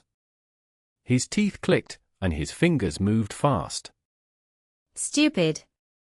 Silly, he whispered. Hurry. They must not think the danger is over. It is not. Hurry. The hobbits did not answer him, but they followed. They walked along a narrow ledge going up. Neither Frodo nor Sam liked this path. Even after many dangers, this one scared them. But it did not last long. Soon the path reached a curve where the mountain pushed out again. There, the path entered a small opening in the rock. This was the first stair that Gollum had spoken about. The darkness was very deep. They could see only a little in front of their hands. Gollum's eyes shone softly above them as he turned back. Careful, he whispered. Steps. Many steps. Be careful. They needed to be careful. At first, Frodo and Sam felt safer with rock walls on both sides. But the stair was very steep, almost like a ladder. As they climbed higher, they felt the long dark drop behind them. The steps were narrow and uneven. Many were smooth and worn. Some were broken, and some cracked under their feet. The hobbits climbed slowly. Their hands gripped the steps in front of them. Their legs hurt as they bent and straightened again and again. The stair went deeper into the mountain, and the walls rose higher above their heads. We are up, he whispered. The first stair is done. Clever hobbits to climb so high. Very clever. Just a few more small steps, yes. Sam was dizzy and very tired. Frodo climbed after him. They crawled up the last step and sat down. They rubbed their legs and knees. They were in a deep, dark passage. It still went upward, but more gently and without steps. Gollum did not let them rest for long. There is another stair, he said. A much longer stair. You can rest at the top of the next one. Not now. Sam groaned. Longer, he asked. Yes, yes, longer, said Gollum. But not so hard. Hobbits climbed the straight stair. Next is the winding stair. And what comes after that? Sam asked. We shall see, Gollum said softly. Oh yes, we shall see. I thought you said there was a tunnel, Sam said. Is there not a tunnel to go through? Oh yes, there is a tunnel, said Gollum. Hobbits can rest before that. If they get through the tunnel, they will be almost at the top. Very close, if they get through. Oh yes. Frodo began to shake. The hard climb had made him wet with sweat. Now his skin felt cold and sticky. Cold air blew through the dark tunnel from high above. He stood up and moved his arms and legs. Let us go on, he said. This is not a place to sit. The passage felt very long. Cold air flowed over them all the time. As they went higher, the wind became sharper and colder. It felt like the mountains were trying to stop them. The wind seemed to push them back into the dark. They only knew they had reached the end when Frodo no longer felt a wall on his right side. They could see almost nothing. Big black shapes and deep grey shadows stood around them. Sometimes a weak red light shone under the low clouds. For a short time, they could see tall mountain tops on every side. They looked like great posts holding up a heavy roof. They had climbed very high onto a wide flat place. A steep rock wall was on their left. A deep drop was on their right. Gollum went first and stayed close to the rock wall. They were not climbing now, but the ground was broken and unsafe in the dark. Big stones lay in their way. They walked slowly and carefully. Sam and Frodo could not tell how many hours had passed since they entered the Morgul Vale. The night felt as if it would never end. After a long time, they saw another wall rise in front of them. A new stairway appeared. They stopped again, then began to climb once more. The climb was long and tiring. This stairway did not go inside the mountain. The high rock face leaned back, and the path twisted from side to side like a snake. At one place, the path went very close to the edge of the deep drop. Frodo looked down and saw a huge dark hole. Far below, he saw a thin line of pale light. It was the road from the Dead City to the Nameless Pass. He quickly turned away. The stairway went on and on, always bending upward. At last, a short straight flight of steps led them to another level. The path now moved away from the main pass in the deep valley. It followed a dangerous way through a smaller crack high in the mountains of Effeldueth. In the weak light, the hobbits could see tall stone shapes on both sides. Sharp rock points rose above them. Between them were deep cracks darker than the night. Long ago, cold winters had cut and shaped this stone. The red light in the sky grew stronger. They did not know if morning was coming, or if this light came from great fires far away in Sauron's land. Far ahead and high above, Frodo saw what he thought was the end of this hard road. Against the dark red sky, he saw a narrow split at the top of the ridge. Two black rock shoulders stood on each side, each with a stone horn. Frodo stopped and looked more closely. The horn on the left was tall and thin. A red light shone in it, or maybe the red light behind it showed through a hole. Now he understood. It was a black tower standing over the outer pass. He touched Sam's arm and pointed. I do not like that, said Sam. So this secret path is watched after all. He turned to Gollum and spoke in a low, angry voice. You knew this, didn't you? All paths are watched, yes, said Gollum. Of course they are. But hobbits must try one path. This one may be watched the least. Maybe they all went away to a big battle. Maybe, Sam said. Still, it is far away and very high. And we still have the tunnel. I think you should rest now, Mr. Frodo. I do not know the time, but we have walked for many hours. Yes, we must rest, said Frodo. Let us find a place out of the wind and get our strength back for the last part. He felt this was truly the last part. The fears of the land beyond and the task waiting there felt far away. His whole mind was fixed on passing this great wall and its guard. If he could do that, then the rest would somehow follow. In his tired state, this thought felt enough. In a dark narrow space between two great rocks, they sat down. Frodo and Sam went a little inside. Gollum stayed near the opening, low to the ground. There the hobbits ate what they thought might be their last meal before they went into the nameless land. And maybe the last meal they would ever share. They ate some food from Gondor. They also ate thin elvish bread. They drank a little, careful with their water, using only a small amount to wet their dry mouths. I wonder when we will find water again, Sam said. But I think even over there they drink. Orcs drink too, don't they? Yes, they drink, Frodo said.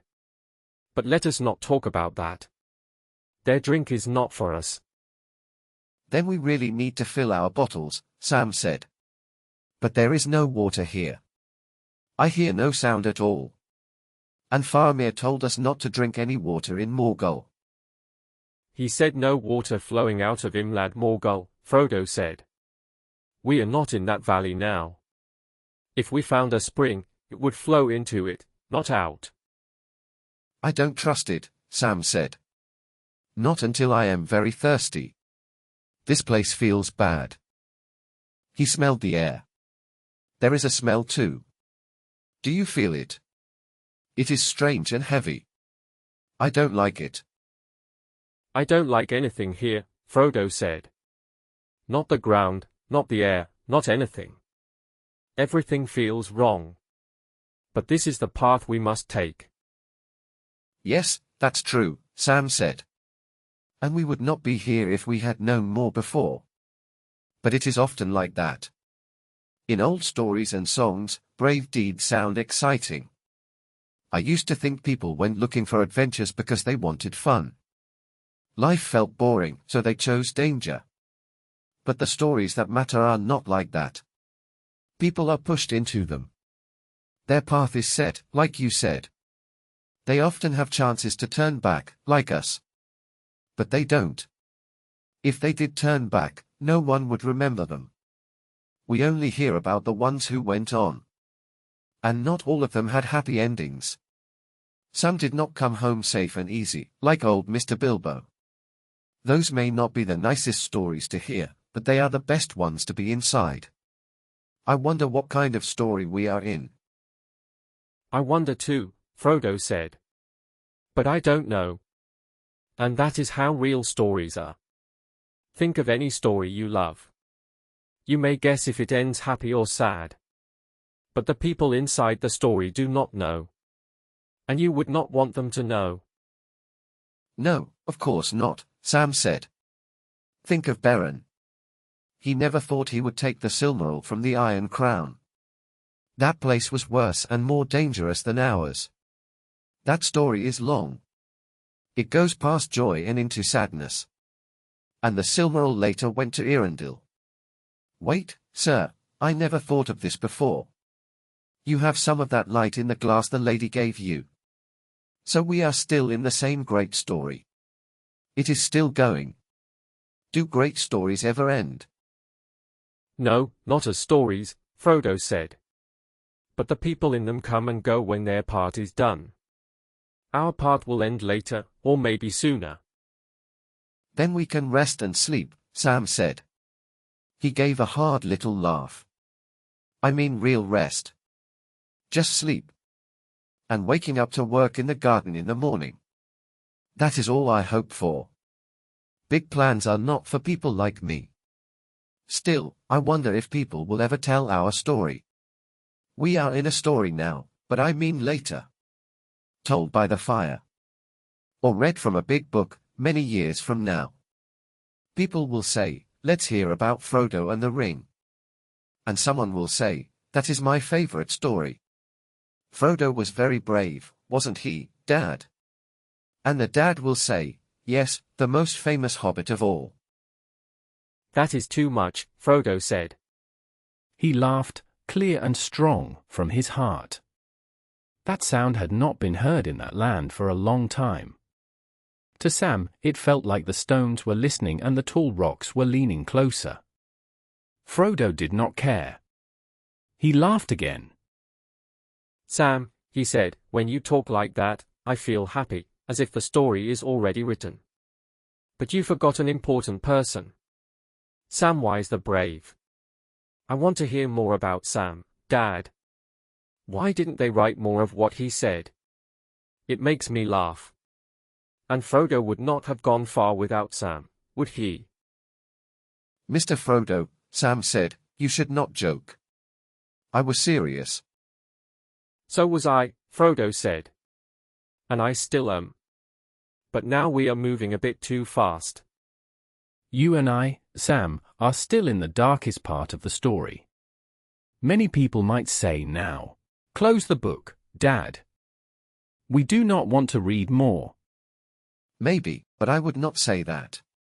When hard things are finished and become a story, they feel different. Even Gollum could be good in a story. He is better there than when he is near us. He said he liked stories once. I wonder if he thinks he is the hero or the bad one. Gollum. Do you want to be the hero? But Gollum was not there again. They could not see him at the door of their shelter. He was not in the dark places nearby. He did not eat their food, but he drank some water, as always. Then he seemed to lie down to sleep. They thought he had gone earlier to look for food he liked.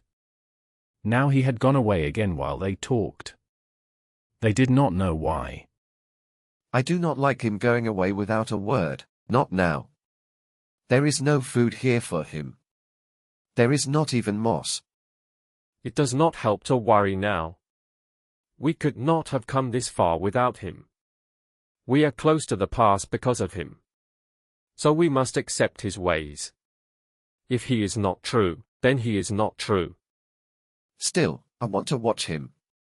Even more if he is not true. Remember, he never said if this pass had guards or not. Now we see a tower there. It may be empty, or it may not. Do you think he went to call orcs or others? No, I do not think so. Even if he plans something bad, I do not think it is that. Why wait so long and climb all this way? He fears this land. He could have given us to orcs many times before. If he is doing anything, it is some small secret plan of his own. I think you are right, Mr. Frodo. But it does not make me feel safe. I know he would give me to orcs easily. But then there is his precious. For poor Smeagol, it is always the precious. That is his only real thought. I do not know how bringing us here helps him get it. Maybe he does not know either. I think his mind is confused. Part of him wants to keep the precious away from the enemy. If the enemy got it, that would be the worst thing for him too. Another part of him is just waiting and hoping something will happen. Yes, Slinker and Stinker, like I said before. The closer we get to the enemy's land, the more Stinker he will be. Remember my words. If we reach the pass, he will cause trouble before we cross with the precious. We are not there yet. No, but we must watch closely. If we are not careful, Stinker will win. Still, it would be good for you to sleep now, Master. It is safe if you stay close to me. I would like you to rest. I will watch. If you lie near me, no one can touch you without me knowing. Sleep, yes, even here I could sleep. Then sleep, Master. Put your head on my lap. So Gollum found them hours later when he came back. He crept down the path from the dark. Sam sat against the stone. His head leaned to the side, and his breathing was slow and heavy. Frodo slept deeply with his head in Sam's lap. Sam's brown hand rested on Frodo's pale forehead. His other hand lay gently on Frodo's chest. Both faces were calm and quiet. Gollum looked at them. A strange look came over his thin face. The sharp light left his eyes. They became dull and tired, old and sad. He seemed to feel pain inside. He turned away and looked back toward the pass. He shook his head, as if arguing with himself. Then he came back. Slowly and carefully, he reached out a shaking hand and touched Frodo's knee. The touch was soft and kind. For a short moment, if one of them had woken, they would have seen an old, tired hobbit. He looked worn by many years, far from friends, home, and the green fields of his youth. He looked small, hungry, and very sad. But at that touch, Frodo moved and made a small sound in his sleep. Sam woke up at once. The first thing he saw was Gollum close to Frodo. Sam thought Gollum was touching his master. Hey you! What are you doing? Nothing, nothing. Nice, master. I don't think so. Where have you been? Going away and coming back in secret, you bad creature. Gollum pulled back. A green light shone in his eyes. He looked thin and bent, like a strange animal. His eyes stuck out, and his arms and legs were close to the ground. The soft moment was gone. Secret, secret. Hobbits always so kind, yes. Nice hobbits. Smeagol shows them hidden paths. No one else can find them. He is tired. He is thirsty. He walks and looks for ways. And they say secret, secret. Such good friends. Yes, my precious, very good. Sam felt a little sorry, but he still did not trust him. I'm sorry. You scared me. I was asleep, and I should not have been. That made me speak sharp words. Mr. Frodo was very tired, so I told him to rest. That's all. But where did you go? Secret. The green light stayed in his eyes. All right. Say what you like. Maybe it's not far from the truth. But now we should all move on together. What time is it? Is it today or tomorrow? It is tomorrow. It was tomorrow when the hobbits slept. Very silly. Very dangerous. If poor Smeagol did not walk around and watch. I think I will soon hate that word. But never mind. I will wake my master. He softly moved Frodo's hair and spoke close to his ear. Wake up, Mr. Frodo. Wake up. Frodo moved and opened his eyes. He smiled when he saw Sam's face. You wake me early, Sam. It is still dark. It is always dark here. But Gollum is back. He says it is tomorrow. So we must go on. The last part of the road. The last part. Hello, Smeagol. Did you find food? Did you rest? No food. No rest. Nothing for Smeagol. He is a bad one. Sam made a small sound with his tongue, but he said nothing. Don't call yourself bad names, Smeagol. It is not wise, true or not. Smeagol takes the names he gets. Kind Master Samwise gave him that name. The hobbit who knows so much. Frodo looked at Sam. Yes, sir. I did say it. I woke up fast and saw him close by. I said sorry, but I may not say it again. Let it go now. But we have come to an important moment, Smeagol. Tell me this. Can we find the rest of the way alone? We can see the pass and a way inside. If we can find it, then our deal is finished. You did what you promised. You are free to go. You can find food and rest wherever you want, but not with the enemy. One day I may help you, or people who remember me may. No, no, not yet. Oh no. They cannot find the way alone. No, no. The tunnel is coming. Smeagol must go on. No rest. No food. Not yet. It may have been daytime, as Gollum said, but the hobbits could not see much change. The sky was still very dark. It looked like a roof of thick smoke. The deep night was gone, but a grey shadow covered the rocks around them. They walked on. Gollum went first. The hobbits walked side by side behind him.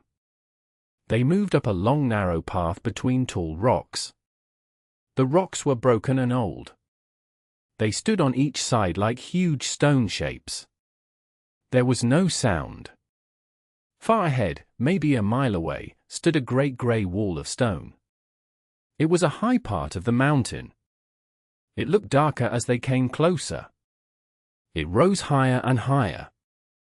Soon it blocked everything beyond it. A deep shadow lay at its base. Ugh. That smell. It is getting stronger. Soon they walked under the shadow. In the middle of it, they saw the mouth of a cave. This is the way. This is the entrance to the tunnel. He did not say its name. From the cave came a terrible smell. It was not like the dead smell near Morgul. It was worse. It was thick and dirty, as if filth was kept inside for a long time. Is this the only way, Smeagol? Yes, yes. Yes, we must go this way now. You mean you have been through this hole? Ugh. But maybe bad smells do not bother you. Gollum's eyes shone in the dark. He does not know what we think, does he, precious? No, he does not. But Smeagol can carry pain. Yes. He has suffered before. Oh yes, many times. This is the only way. Sam sniffed the air. What makes that smell? It is like, well, I do not want to say. It feels like a dirty orc place. I am sure it has been filthy for many years. Frodo spoke quietly. Orcs or not, if this is the only way, we must go on. They took a deep breath and went inside. After a few steps, everything became black. The dark was complete and very heavy. Frodo and Sam had not felt such darkness since Moria. But this was worse. In Moria there was air and sound. Here the air did not move. It felt thick and dead. Sounds did not travel. They walked in a deep black cloud. The darkness seemed to fill their eyes and their thoughts. Soon they could not even remember colors or light. It felt like night had always been there and always would be. At first, their hands and feet felt very sharp and sensitive. The walls felt smooth. The floor was flat, with small steps sometimes. The path went up all the time. The tunnel was high and wide. Frodo and Sam walked side by side. Each one touched a wall with one hand. Still, they felt alone in the dark. Gollum had gone first and seemed only a little ahead. They could hear his breathing, soft and rough, just in front of them. After some time, their senses grew weak. Touch and sound felt dull. They kept walking by will alone. They wanted to get through and reach the high gate beyond. Time and distance lost all meaning. Sam, on the right, felt a break in the wall. For a moment, he felt a small breath of lighter air. Then it was gone. There is another passage here, he whispered with effort. Speaking felt hard. This place feels very orc-like. After that, they passed 3 or 4 more side openings. Some were wide, some small. But the main path was clear. It stayed straight and went up. Still, they wondered how long it would last. How much more could they bear? The air grew harder to breathe as they climbed. In the dark, they felt things brush their heads and hands. It felt like long shapes or hanging growths. They could not see what they were. The smell grew worse. Soon, smell felt like their only clear sense, and it caused them pain. 1 hour, 2 hours, 3 hours passed. Or maybe more. It felt like days or weeks. Sam moved closer to Frodo. Their hands met and held tight. Together they went on. At last, Frodo felt empty space on the left wall. He almost fell sideways. There was a wide opening in the rock. From it came a terrible smell and a strong feeling of danger. Frodo felt weak. At the same moment, Sam stumbled and fell forward. Frodo fought his fear and sickness. He held Sam's hand. Up, he said in a rough whisper. The danger comes from here. We must go now. Quickly. Using his last strength, Frodo pulled Sam up. They forced their legs to move. 1 step, 2 steps, 3 steps. At last, 6 steps. It felt a little easier to walk, as if the danger had let them go for a moment. They moved on, still holding hands. Then they faced a new problem. The tunnel split into 2 paths. In the dark, they could not see which way was wider or straighter. Left or right? A wrong choice could mean the end. Which way did Gollum go? And why did he not wait? Smeagol. Smeagol. But his voice was weak and dry. The name died in the air. There was no answer. No echo. Nothing moved. He's really gone now, Sam said softly. I think this is just where he wanted to take us. Gollum. If I ever catch you again, you will regret it. They moved their hands along the wall in the dark. Soon they found that the way on the left was closed. A big stone blocked it, or the path ended there. This is not the right way, he whispered. But we have no choice. We must take the other path. And fast. There is something here worse than Gollum. I feel that something is watching us. They had walked only a short distance when they heard a sound behind them. It was terrible in the quiet cave. It sounded like thick water moving and a long, sharp hiss. They turned around at once, but they saw nothing. They stood very still. They waited, not knowing what would happen. It is a trap, Sam said. I wish Tom was here. The dark felt heavy around him.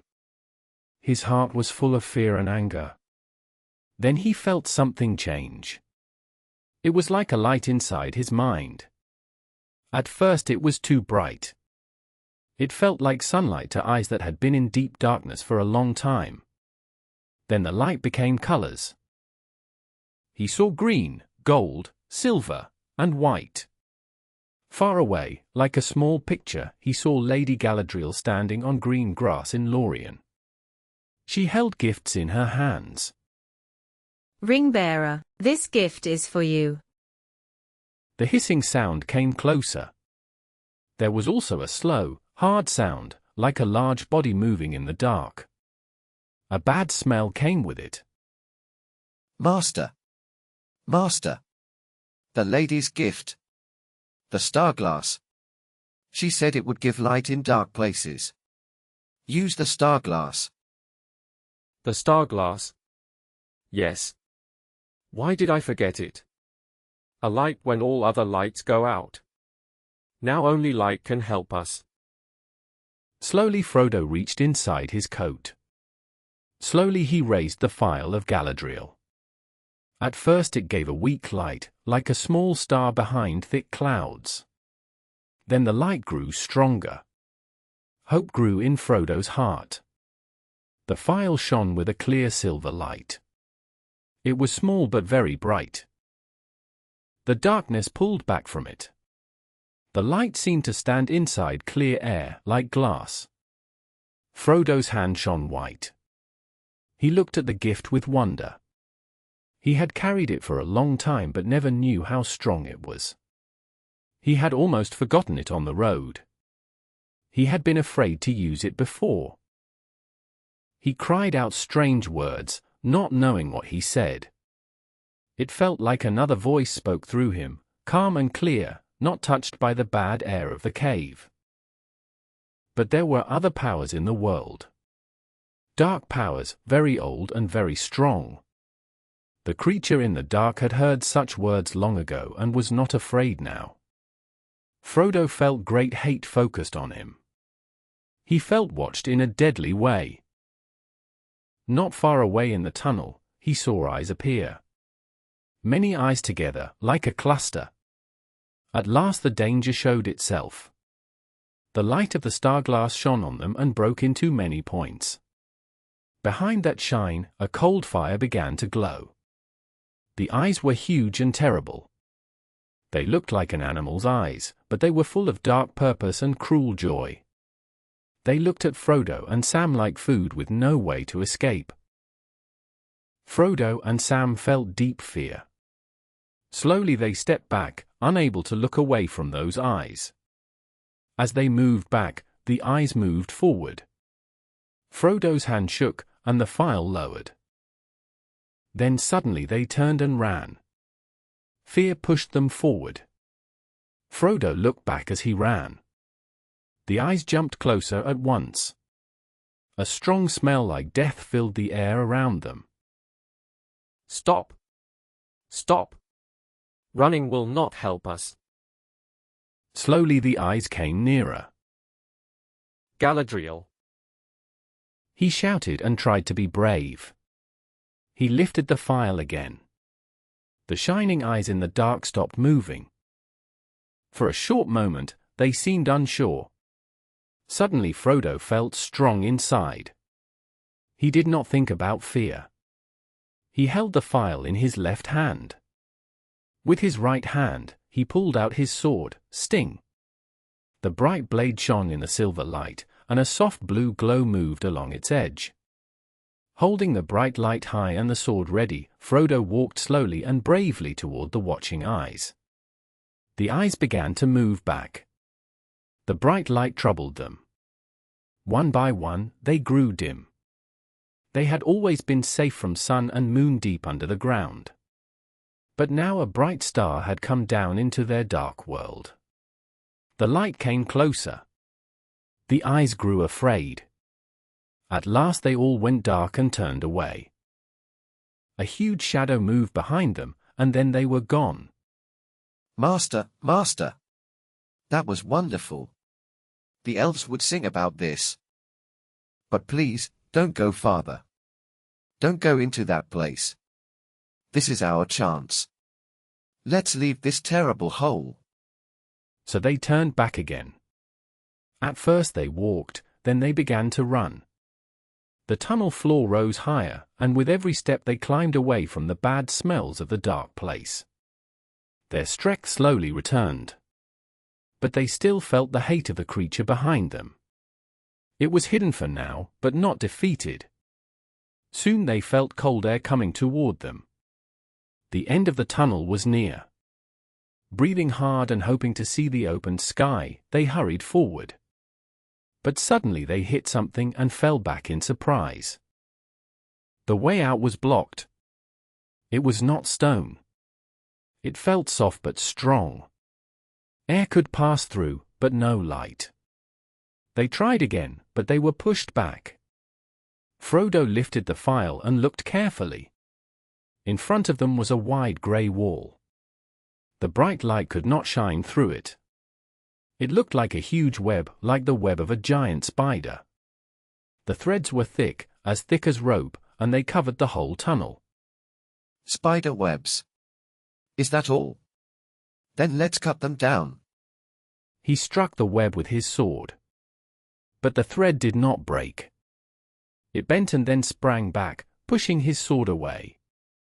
Sam hit it again and again. At last, one thread snapped and whipped through the air. It struck Sam's hand, and he cried out in pain.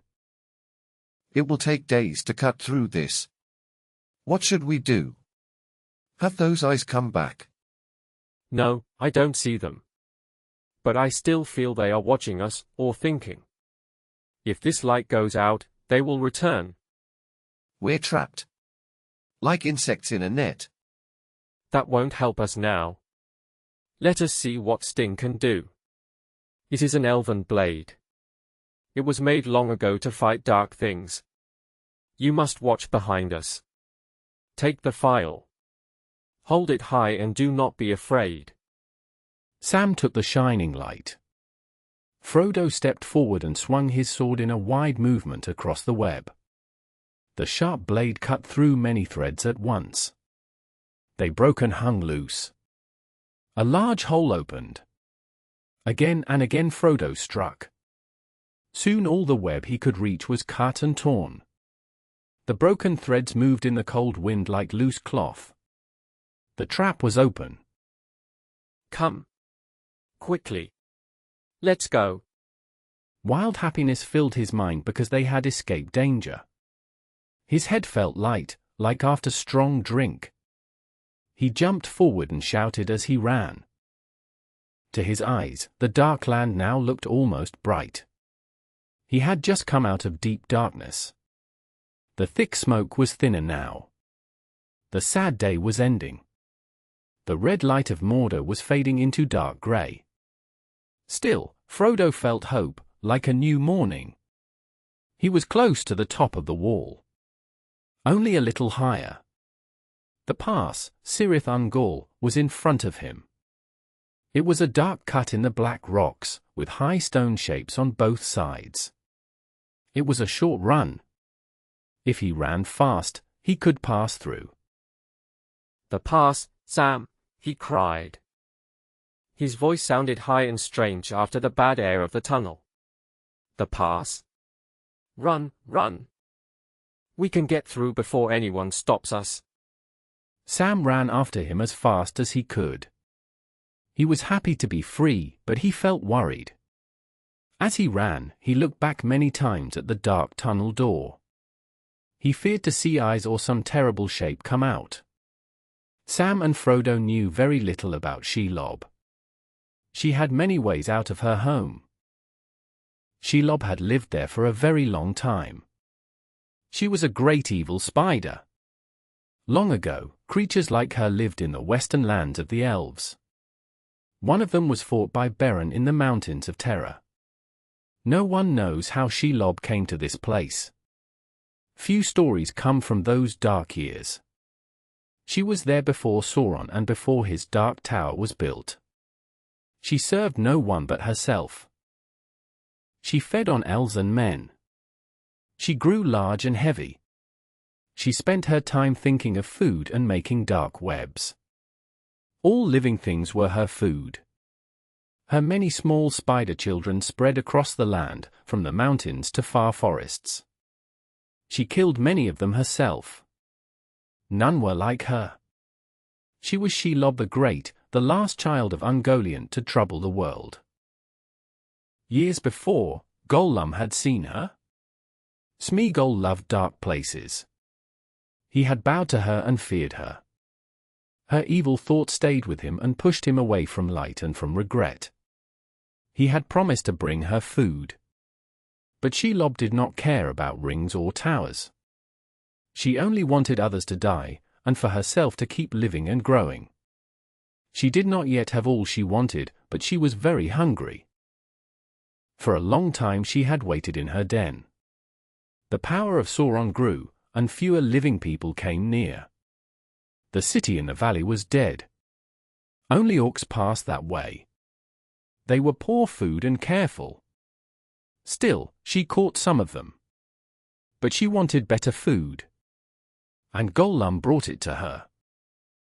We'll see, Gollum often said to himself as he walked the dangerous road. Maybe after she eats and leaves the bones and clothes, we will find it. We will get the precious. It will be a reward for Smeagol, who brings nice food. We will keep the precious safe. Yes. And later, we will pay her back. We will pay everyone back. He kept these thoughts hidden deep inside. He hoped Shelob would not know them. When he came to her again, he bowed low while Frodo and Sam slept. Sauron also knew where Shelob lived. He was glad she stayed there, hungry and full of hate. She guarded the old path into his land better than any plan of his own. Orcs were only servants, and he had many of them. If Shelob caught some, it did not matter to him. Sometimes he even sent prisoners to her place and waited to hear what happened. So Shelob and Sauron both lived on, pleased with their own plans.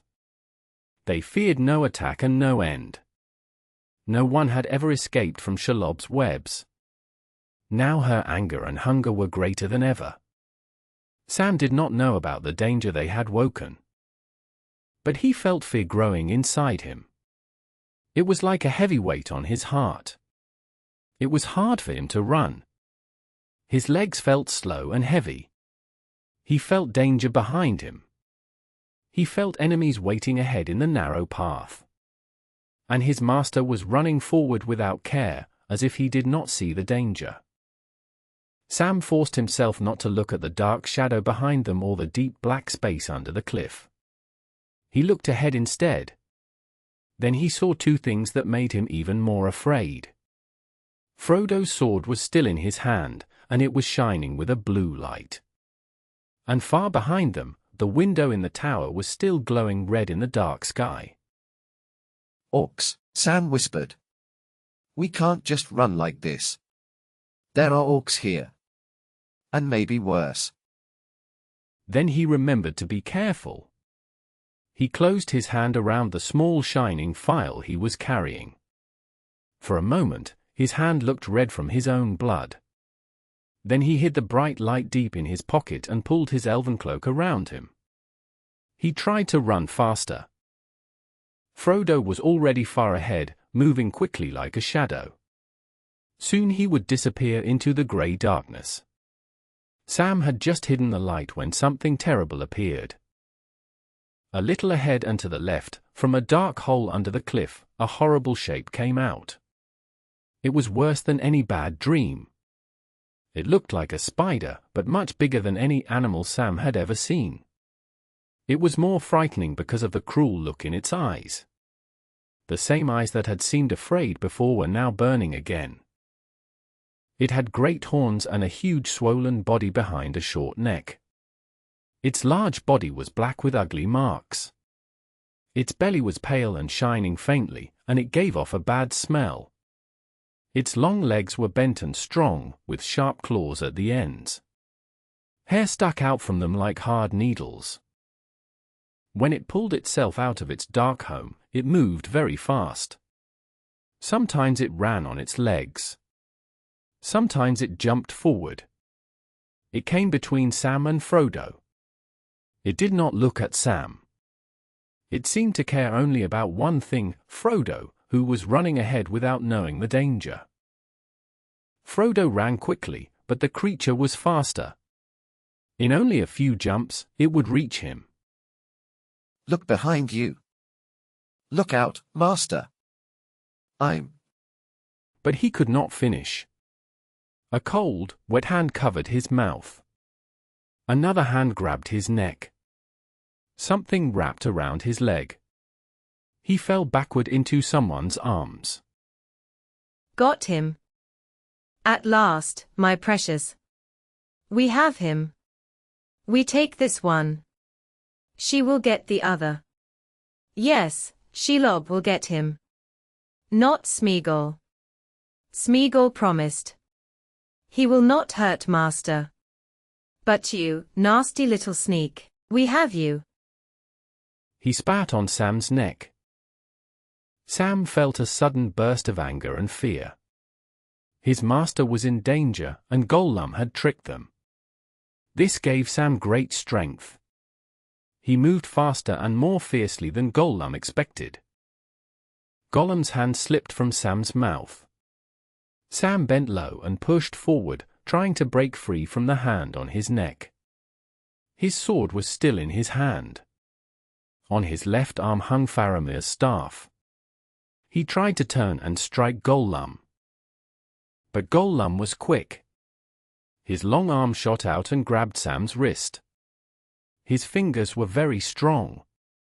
Slowly he bent Sam's hand down until Sam cried out in pain and dropped his sword. At the same time, Gollum's other hand tightened around Sam's throat. Then Sam used his last idea. He pulled back with all his strength and planted his feet firmly on the ground. Then he threw himself backward with all his force. Gollum did not expect this. He fell to the ground, and Sam landed heavily on him. The weight hit Gollum's stomach. Gollum made a sharp sound, and for a moment his grip on Sam's throat became weaker, though he still held Sam's wrist. Sam pulled himself free and jumped up. He quickly turned to the right, twisting his wrist out of Gollum's hold. With his left hand, he grabbed the staff. Then he swung it hard. The staff came down with a loud crack on Gollum's arm, just below the elbow. With a loud cry, Gollum let Sam go. Sam moved forward at once. He hit him again with the stick, even though he still held it in his left hand. Gollum moved quickly to the side like a snake. The stick hit his back instead of his head. It broke in two. That was enough for Gollum. He often attacked from behind and usually won. But this time he made a mistake. He spoke too soon and did not hold Sam tightly enough. His plan had already started to fail when the bright light appeared in the dark. Now Sam stood before him, angry and ready to fight. Gollum did not want this kind of fight. Sam picked up his sword and lifted it. Gollum cried out and jumped away on his hands and feet like a frog. Before Sam could catch him, Gollum was running back toward the tunnel. Sam ran after him with his sword. For a moment, he forgot everything except his anger and his wish to stop Gollum. But Gollum was too fast and disappeared into the dark tunnel. When Sam reached the tunnel entrance and smelled the bad air coming out, he suddenly remembered Frodo and the great creature. The thought hit him hard. He turned and ran back up the path, calling Frodo's name again and again. But he was too late. Gollum's plan had worked so far. Chapter 10. The Choices of Master Samwise. Frodo was lying on his back on the ground. The huge creature was above him. She was so focused on Frodo that she did not notice Sam at first. When Sam came closer, he saw that Frodo was wrapped tightly in strong threads from his feet to his shoulders. The creature was starting to lift him and pull him away. Frodo's shining sword lay on the ground nearby. Sam did not stop to think. He did not ask himself if he was brave. He simply ran forward with a loud cry and took Frodo's sword in his left hand. Then he attacked. It was like a small animal jumping at a much bigger one to protect its friend. The creature slowly turned her cruel eyes toward him. But before she fully understood what was happening, Sam's bright sword struck her leg and cut off the sharp claw at the end. Sam moved quickly under her body and pushed his other sword upward toward her many eyes. One large eye went dark.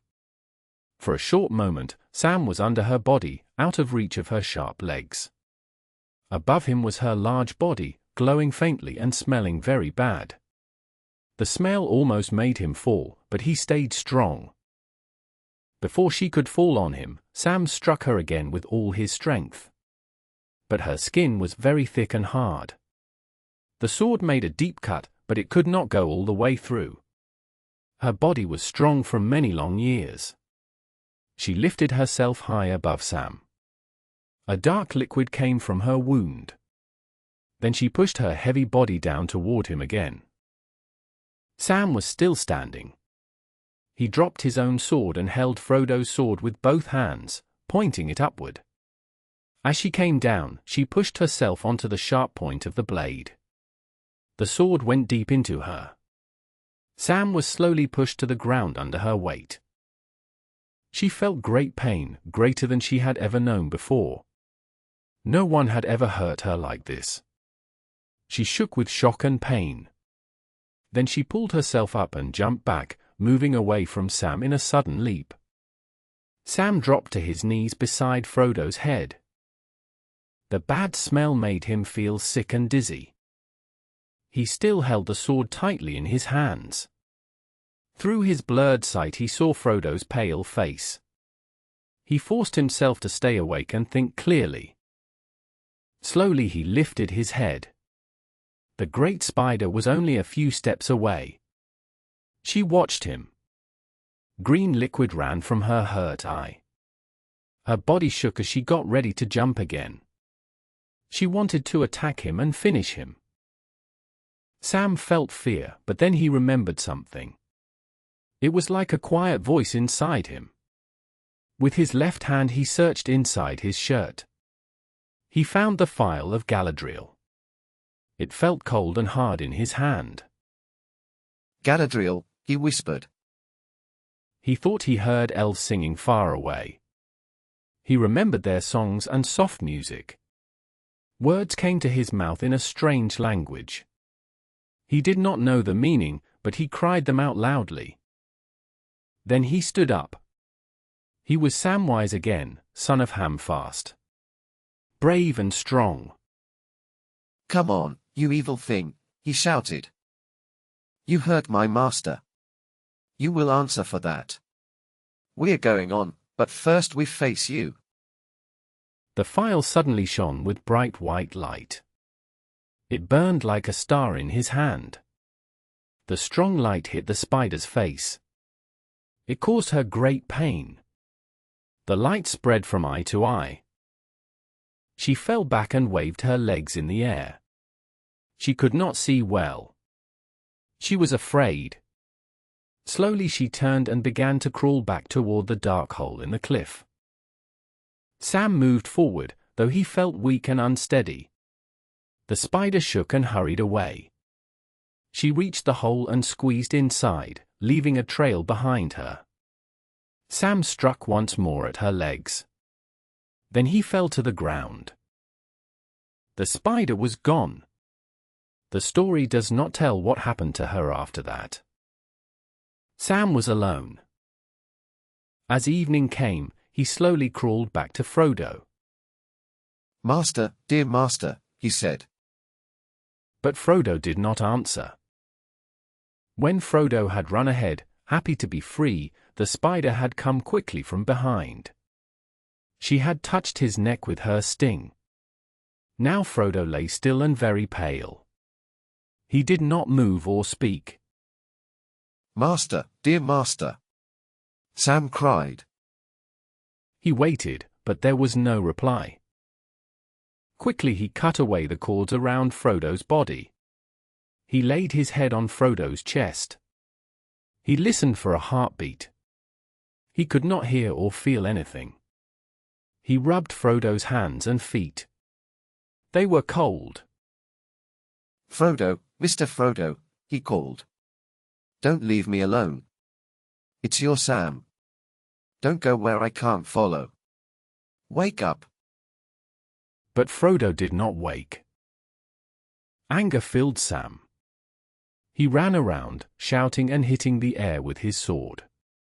Then he came back and looked again at Frodo's face in the dim light. Suddenly he remembered a vision he once saw in Galadriel's mirror. Frodo had been lying under a dark cliff, pale and still. Sam had thought he was only sleeping. "He's dead," Sam said softly. "Not sleeping. Dead." As he said the words, Frodo's face seemed to grow more grey and green. Deep sadness fell on Sam. He bowed down and pulled his hood over his head.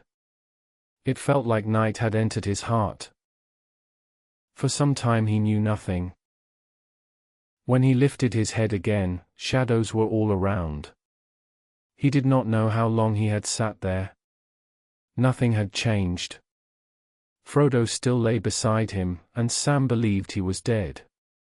The mountains were still standing.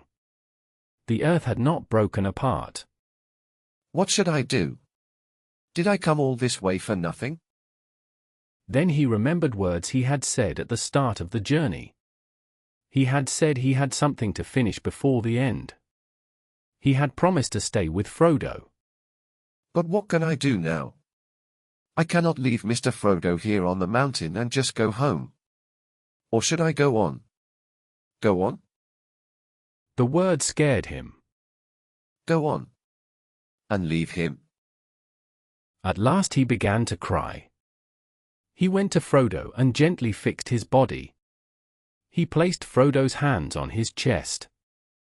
He wrapped his cloak around him. He put his own sword on one side and Faramir's staff on the other. "If I must go on, I will take your sword, Mr. Frodo. I will leave this one with you. You have your bright coat from Mr. Bilbo.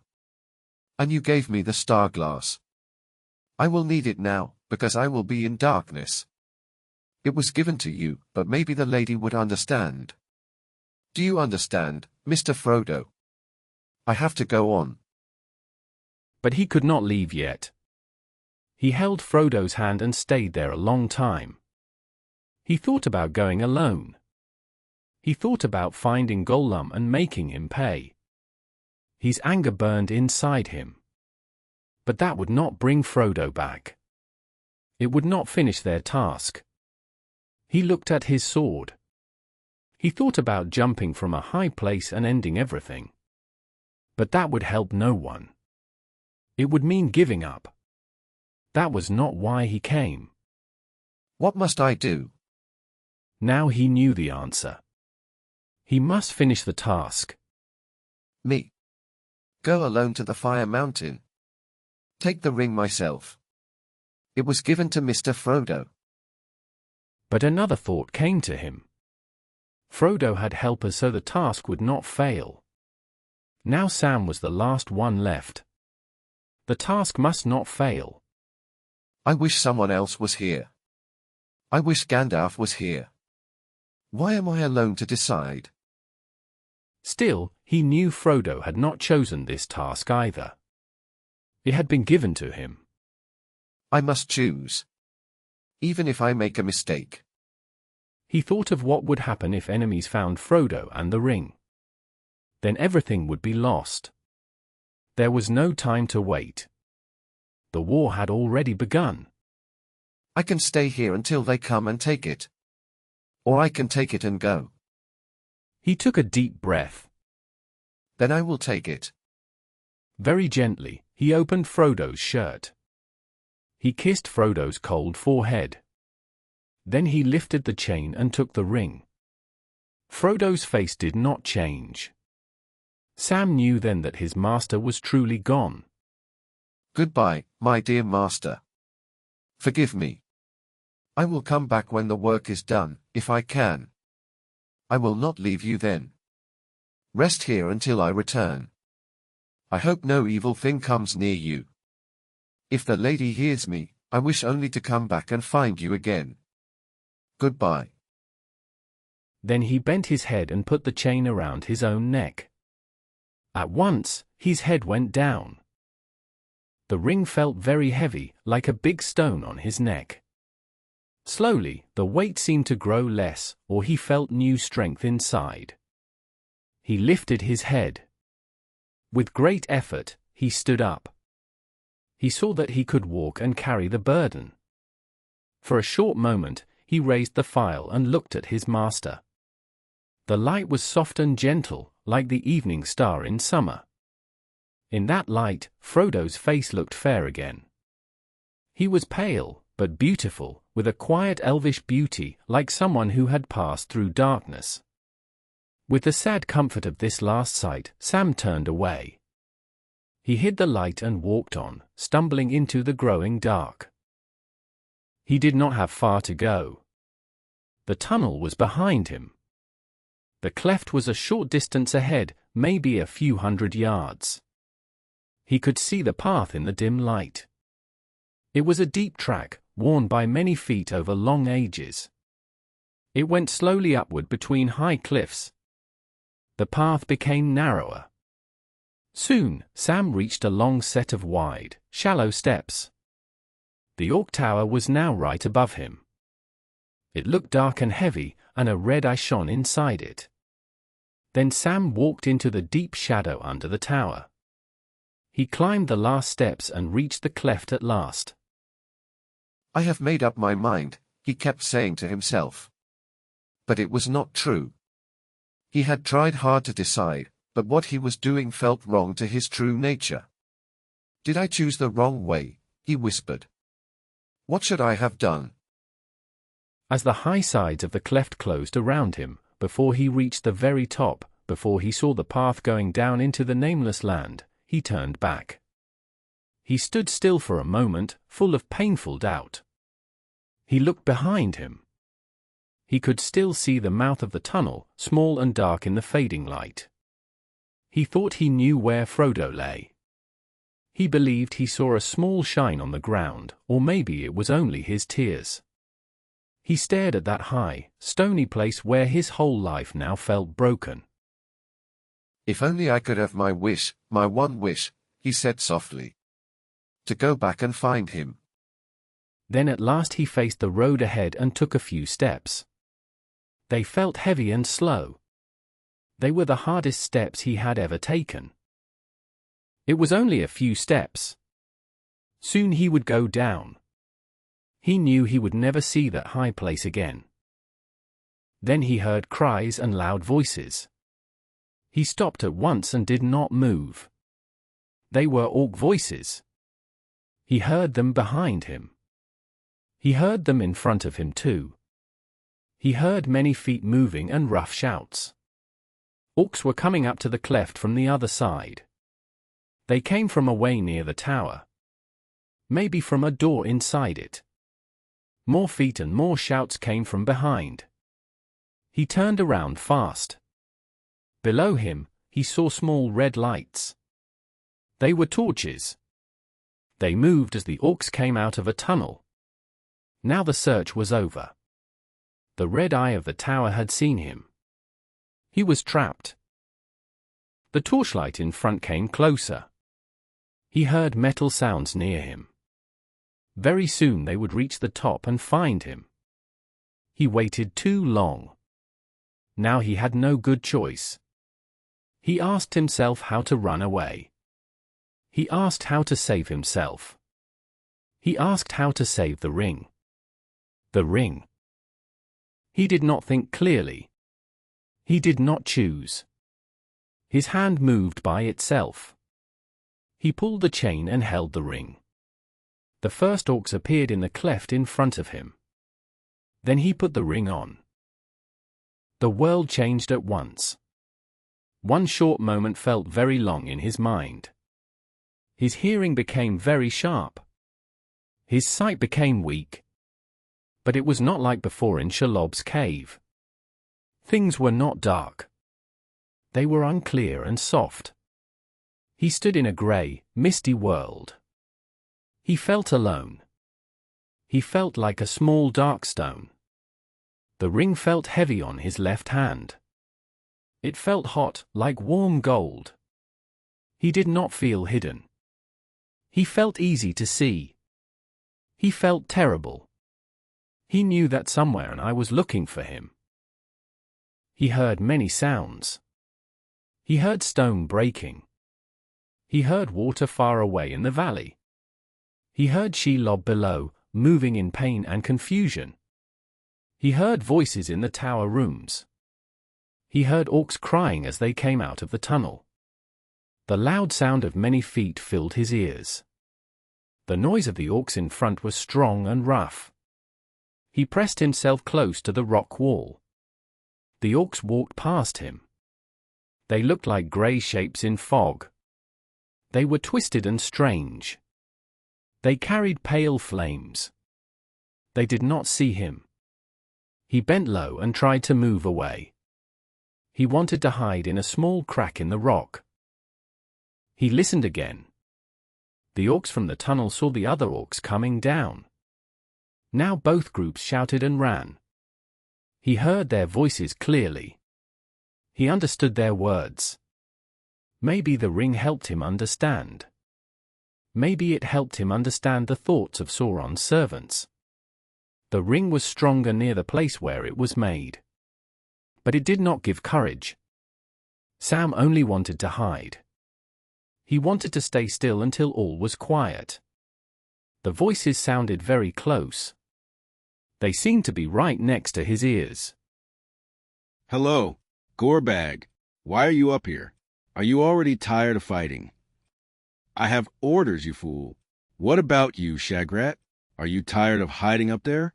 Do you want to come down and fight? I have orders for you. I lead this pass. Speak with respect. What is your news? Nothing. Then a loud cry broke their talk. Orcs below had seen something. They began to run. The others ran too. Hey, look here. Something is lying in the road. A spy. A spy. Loud horns and angry voices filled the air. The sound shocked Sam out of his fear. They had seen his master. He knew what orcs could do. He had heard many dark stories. He could not stay still. He jumped up. He forgot all plans and doubts. He forgot fear. He knew where he must be. He must be with his master. He did not know how he could help. But he ran back down the steps. He ran down the path toward Frodo. How many are there? He thought. Maybe 30 or 40 from the tower. Maybe many more from below. How many can I stop before they catch me? They will see the light of my sword when I take it out. They will find me in the end. Will any song ever tell this story? Will it say how Sam fell in the high pass and stood by his master? No, no song. The ring will be taken, and songs will end. I cannot change this. My place is with Mr. Frodo. They must understand that. Elrond and the council, and all the wise lords and ladies. Their plans failed. I cannot carry the ring alone. Not without Mr. Frodo. But the orcs were now out of his weak sight. He had not thought about himself before. Now he felt how tired he was. He was tired to the bone. His legs felt weak. They would not move fast. He was too slow. The path felt very long, like many miles. Where had they gone in the mist? Then he saw them again. They were still far ahead. A group stood around something on the ground. Some moved fast, low to the ground, like animals searching. He tried to run faster. Suddenly there was loud noise. Orcs shouted and laughed. They lifted something from the ground. They cried out together. Come on, Sam. Do not be late again. He loosened his sword. Soon he would pull it out. Move! Go fast! Back to the Undergate. She will not bother us tonight. The whole group began to move.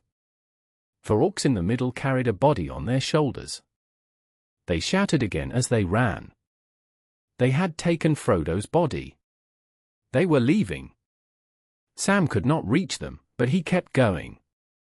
The orcs reached the tunnel and went inside. Those carrying the body went first. Others pushed and bumped behind them. Sam ran up. He pulled out his sword. It gave a small blue light in his shaking hand. The orcs did not see him. When he reached the tunnel, the last orc had gone into the dark hole. Sam stopped for a moment. He breathed hard and held his chest. Then he wiped his face. There was dirt, sweat, and tears. Horrible creatures. Then he jumped into the tunnel after them. Inside, the tunnel did not feel fully dark.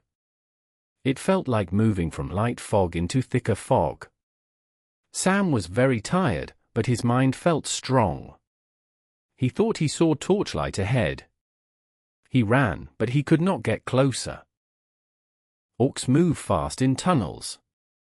They knew this tunnel well. Even though the great spider lived there, they often used this way because it was the quickest path from the dead city over the mountains. No one knew who made the main tunnel long ago. Over time, the orcs had dug many side paths to avoid the spider. That night they did not plan to go deep. They were hurrying to a side path that led back to their watchtower on the cliff. Most of them were happy. They laughed and talked loudly as they ran. Sam heard their rough voices in the still air. Two voices stood out. They were louder and closer to him. They belonged to the leaders at the back of the group. They were talking as they walked. Can you stop your lot making so much noise, Shagrat? We do not want trouble. Go on, Gorbag. Yours are just as loud. Let them enjoy it. There is no need to worry right now. The spider is hurt and busy. We have dealt with her before. Let them laugh. And we found something important at last. Something Lugbers wants. Lugbers wants it. What do you think it is? It looked elvish to me, but small. Why is it dangerous? I do not know yet. We will see. Oh, so they did not tell you? They never tell us everything. Even the great ones can make mistakes. Quiet. They have watchers everywhere. Some may be close. But it is clear they are worried. The Nazgul are worried. Lugbers too. Something almost went wrong. Almost? We will talk later. When we reach the lower way, there is a place to talk while the others go on. Soon Sam saw the torchlights disappear. Then he heard a low sound, like stone moving. When he reached the place, he felt a hard stop. The orcs had turned into the same opening that he and Frodo had tried before. It was still blocked. A great stone stood in the way. Somehow the orcs had passed it, because Sam could hear them on the other side. Their voices grew softer as they ran deeper into the mountain toward the tower. Sam felt hopeless.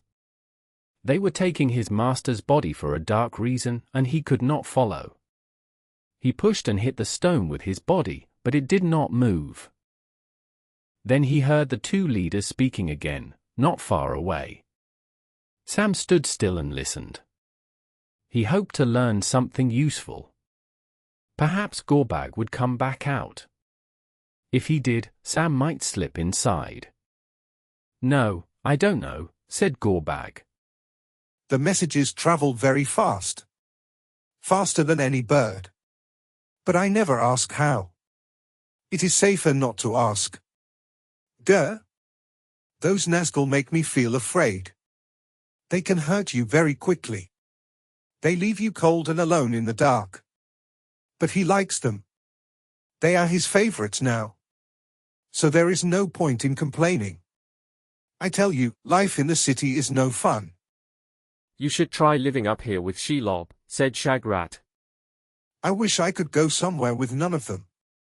But the war has started. When it ends, maybe things will be easier. They say the war is going well, said Shagrat. They would say that. We will see. But if it does go well, there will be more space for us. What do you think? If we get a chance, you and I could leave. We could start our own place with a few loyal lads. Somewhere with easy loot and no big bosses. Ah. Like the old days. Yes. But don't trust it. I feel uneasy. The big bosses, yes, even the biggest one, can make mistakes.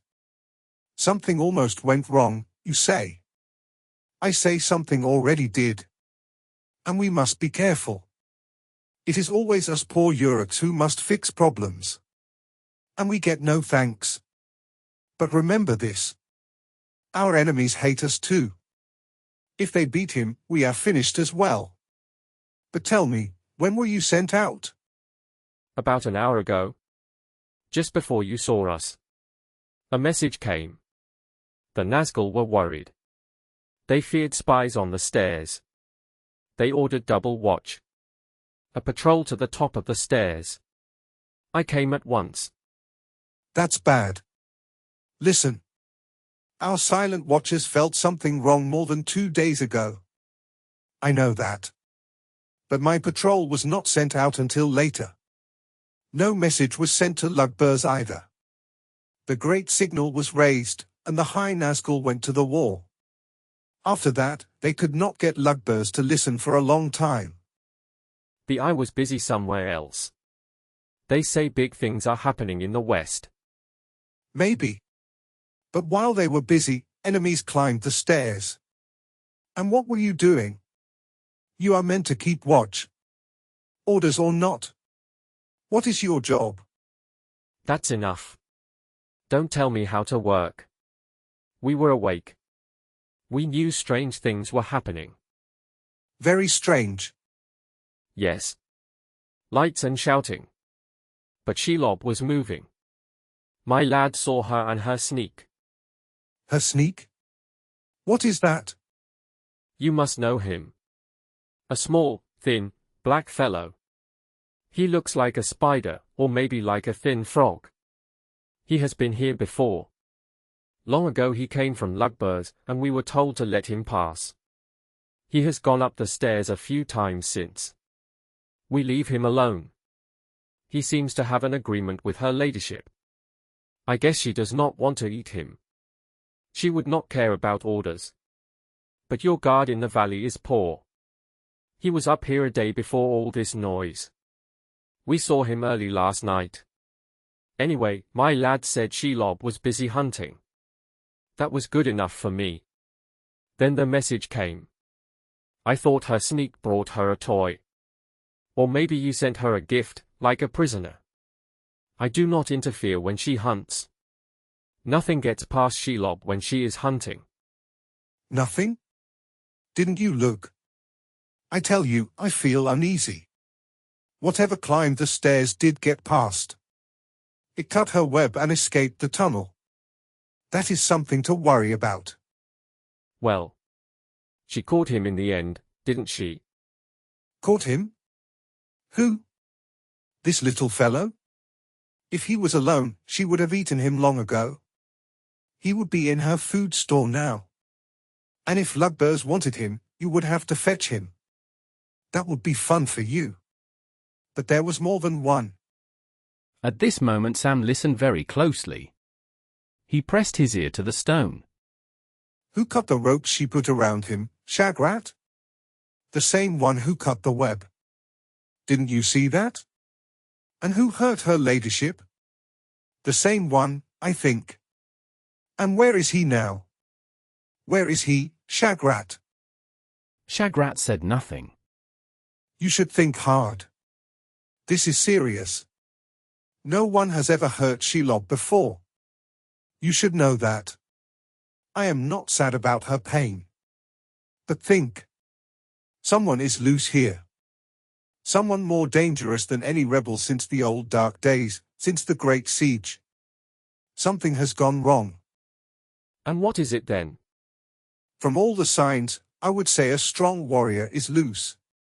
Maybe an elf. He has an elf sword. Maybe also an axe. He is inside your area.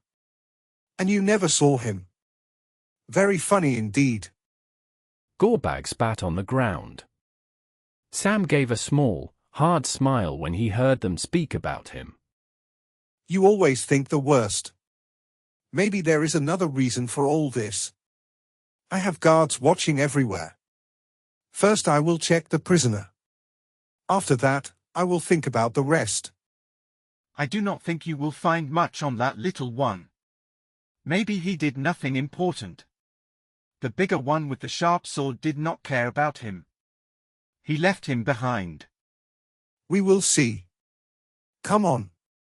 Let us look at the prisoner. What will you do with him? I saw him first. If there is anything good, me and my men want a part. Be quiet.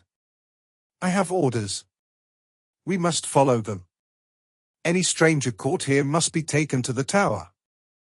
We must remove everything he carries. We must write down every item and send the report to Lugbers. The prisoner must stay safe and unharmed.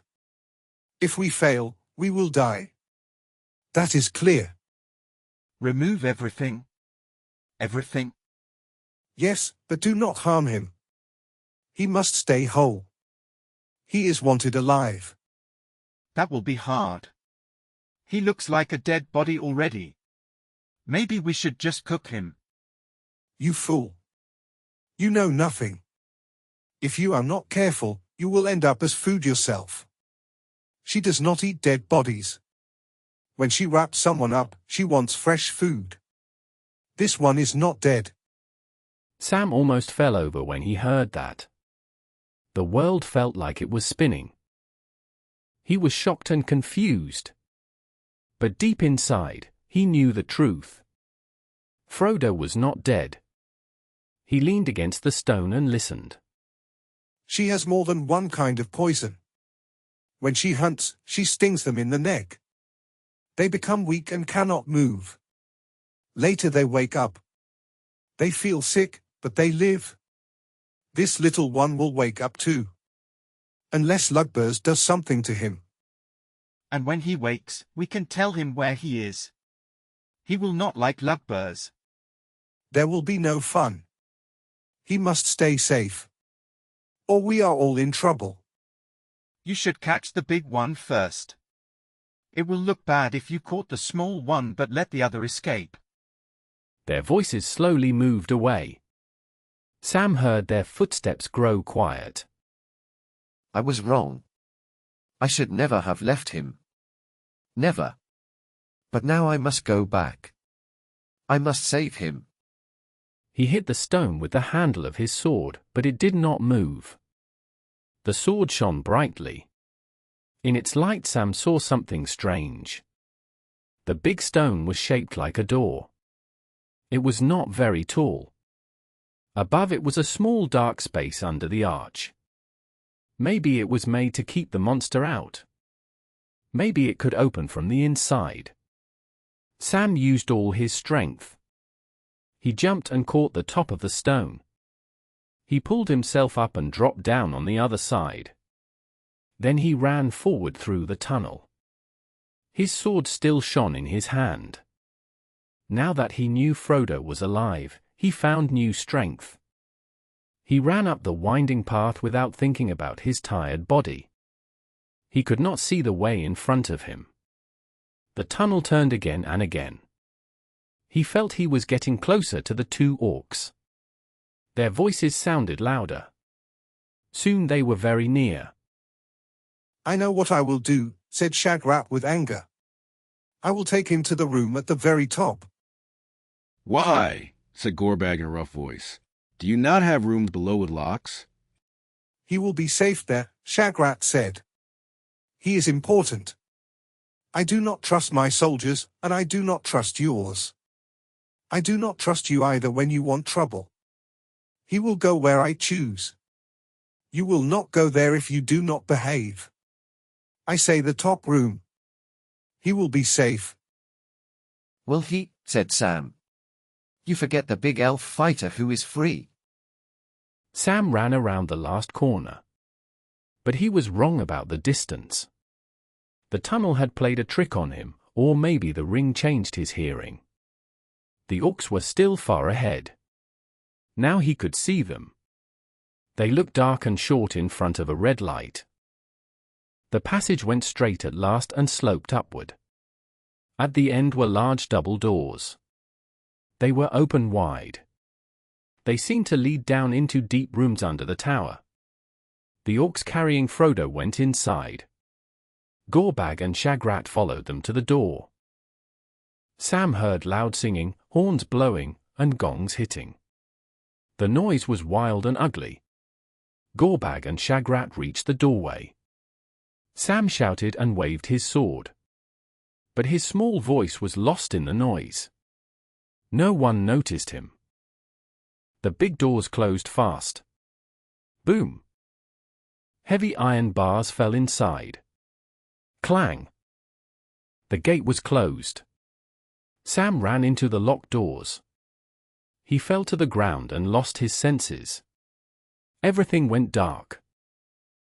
Frodo was still alive, but the enemy had taken him.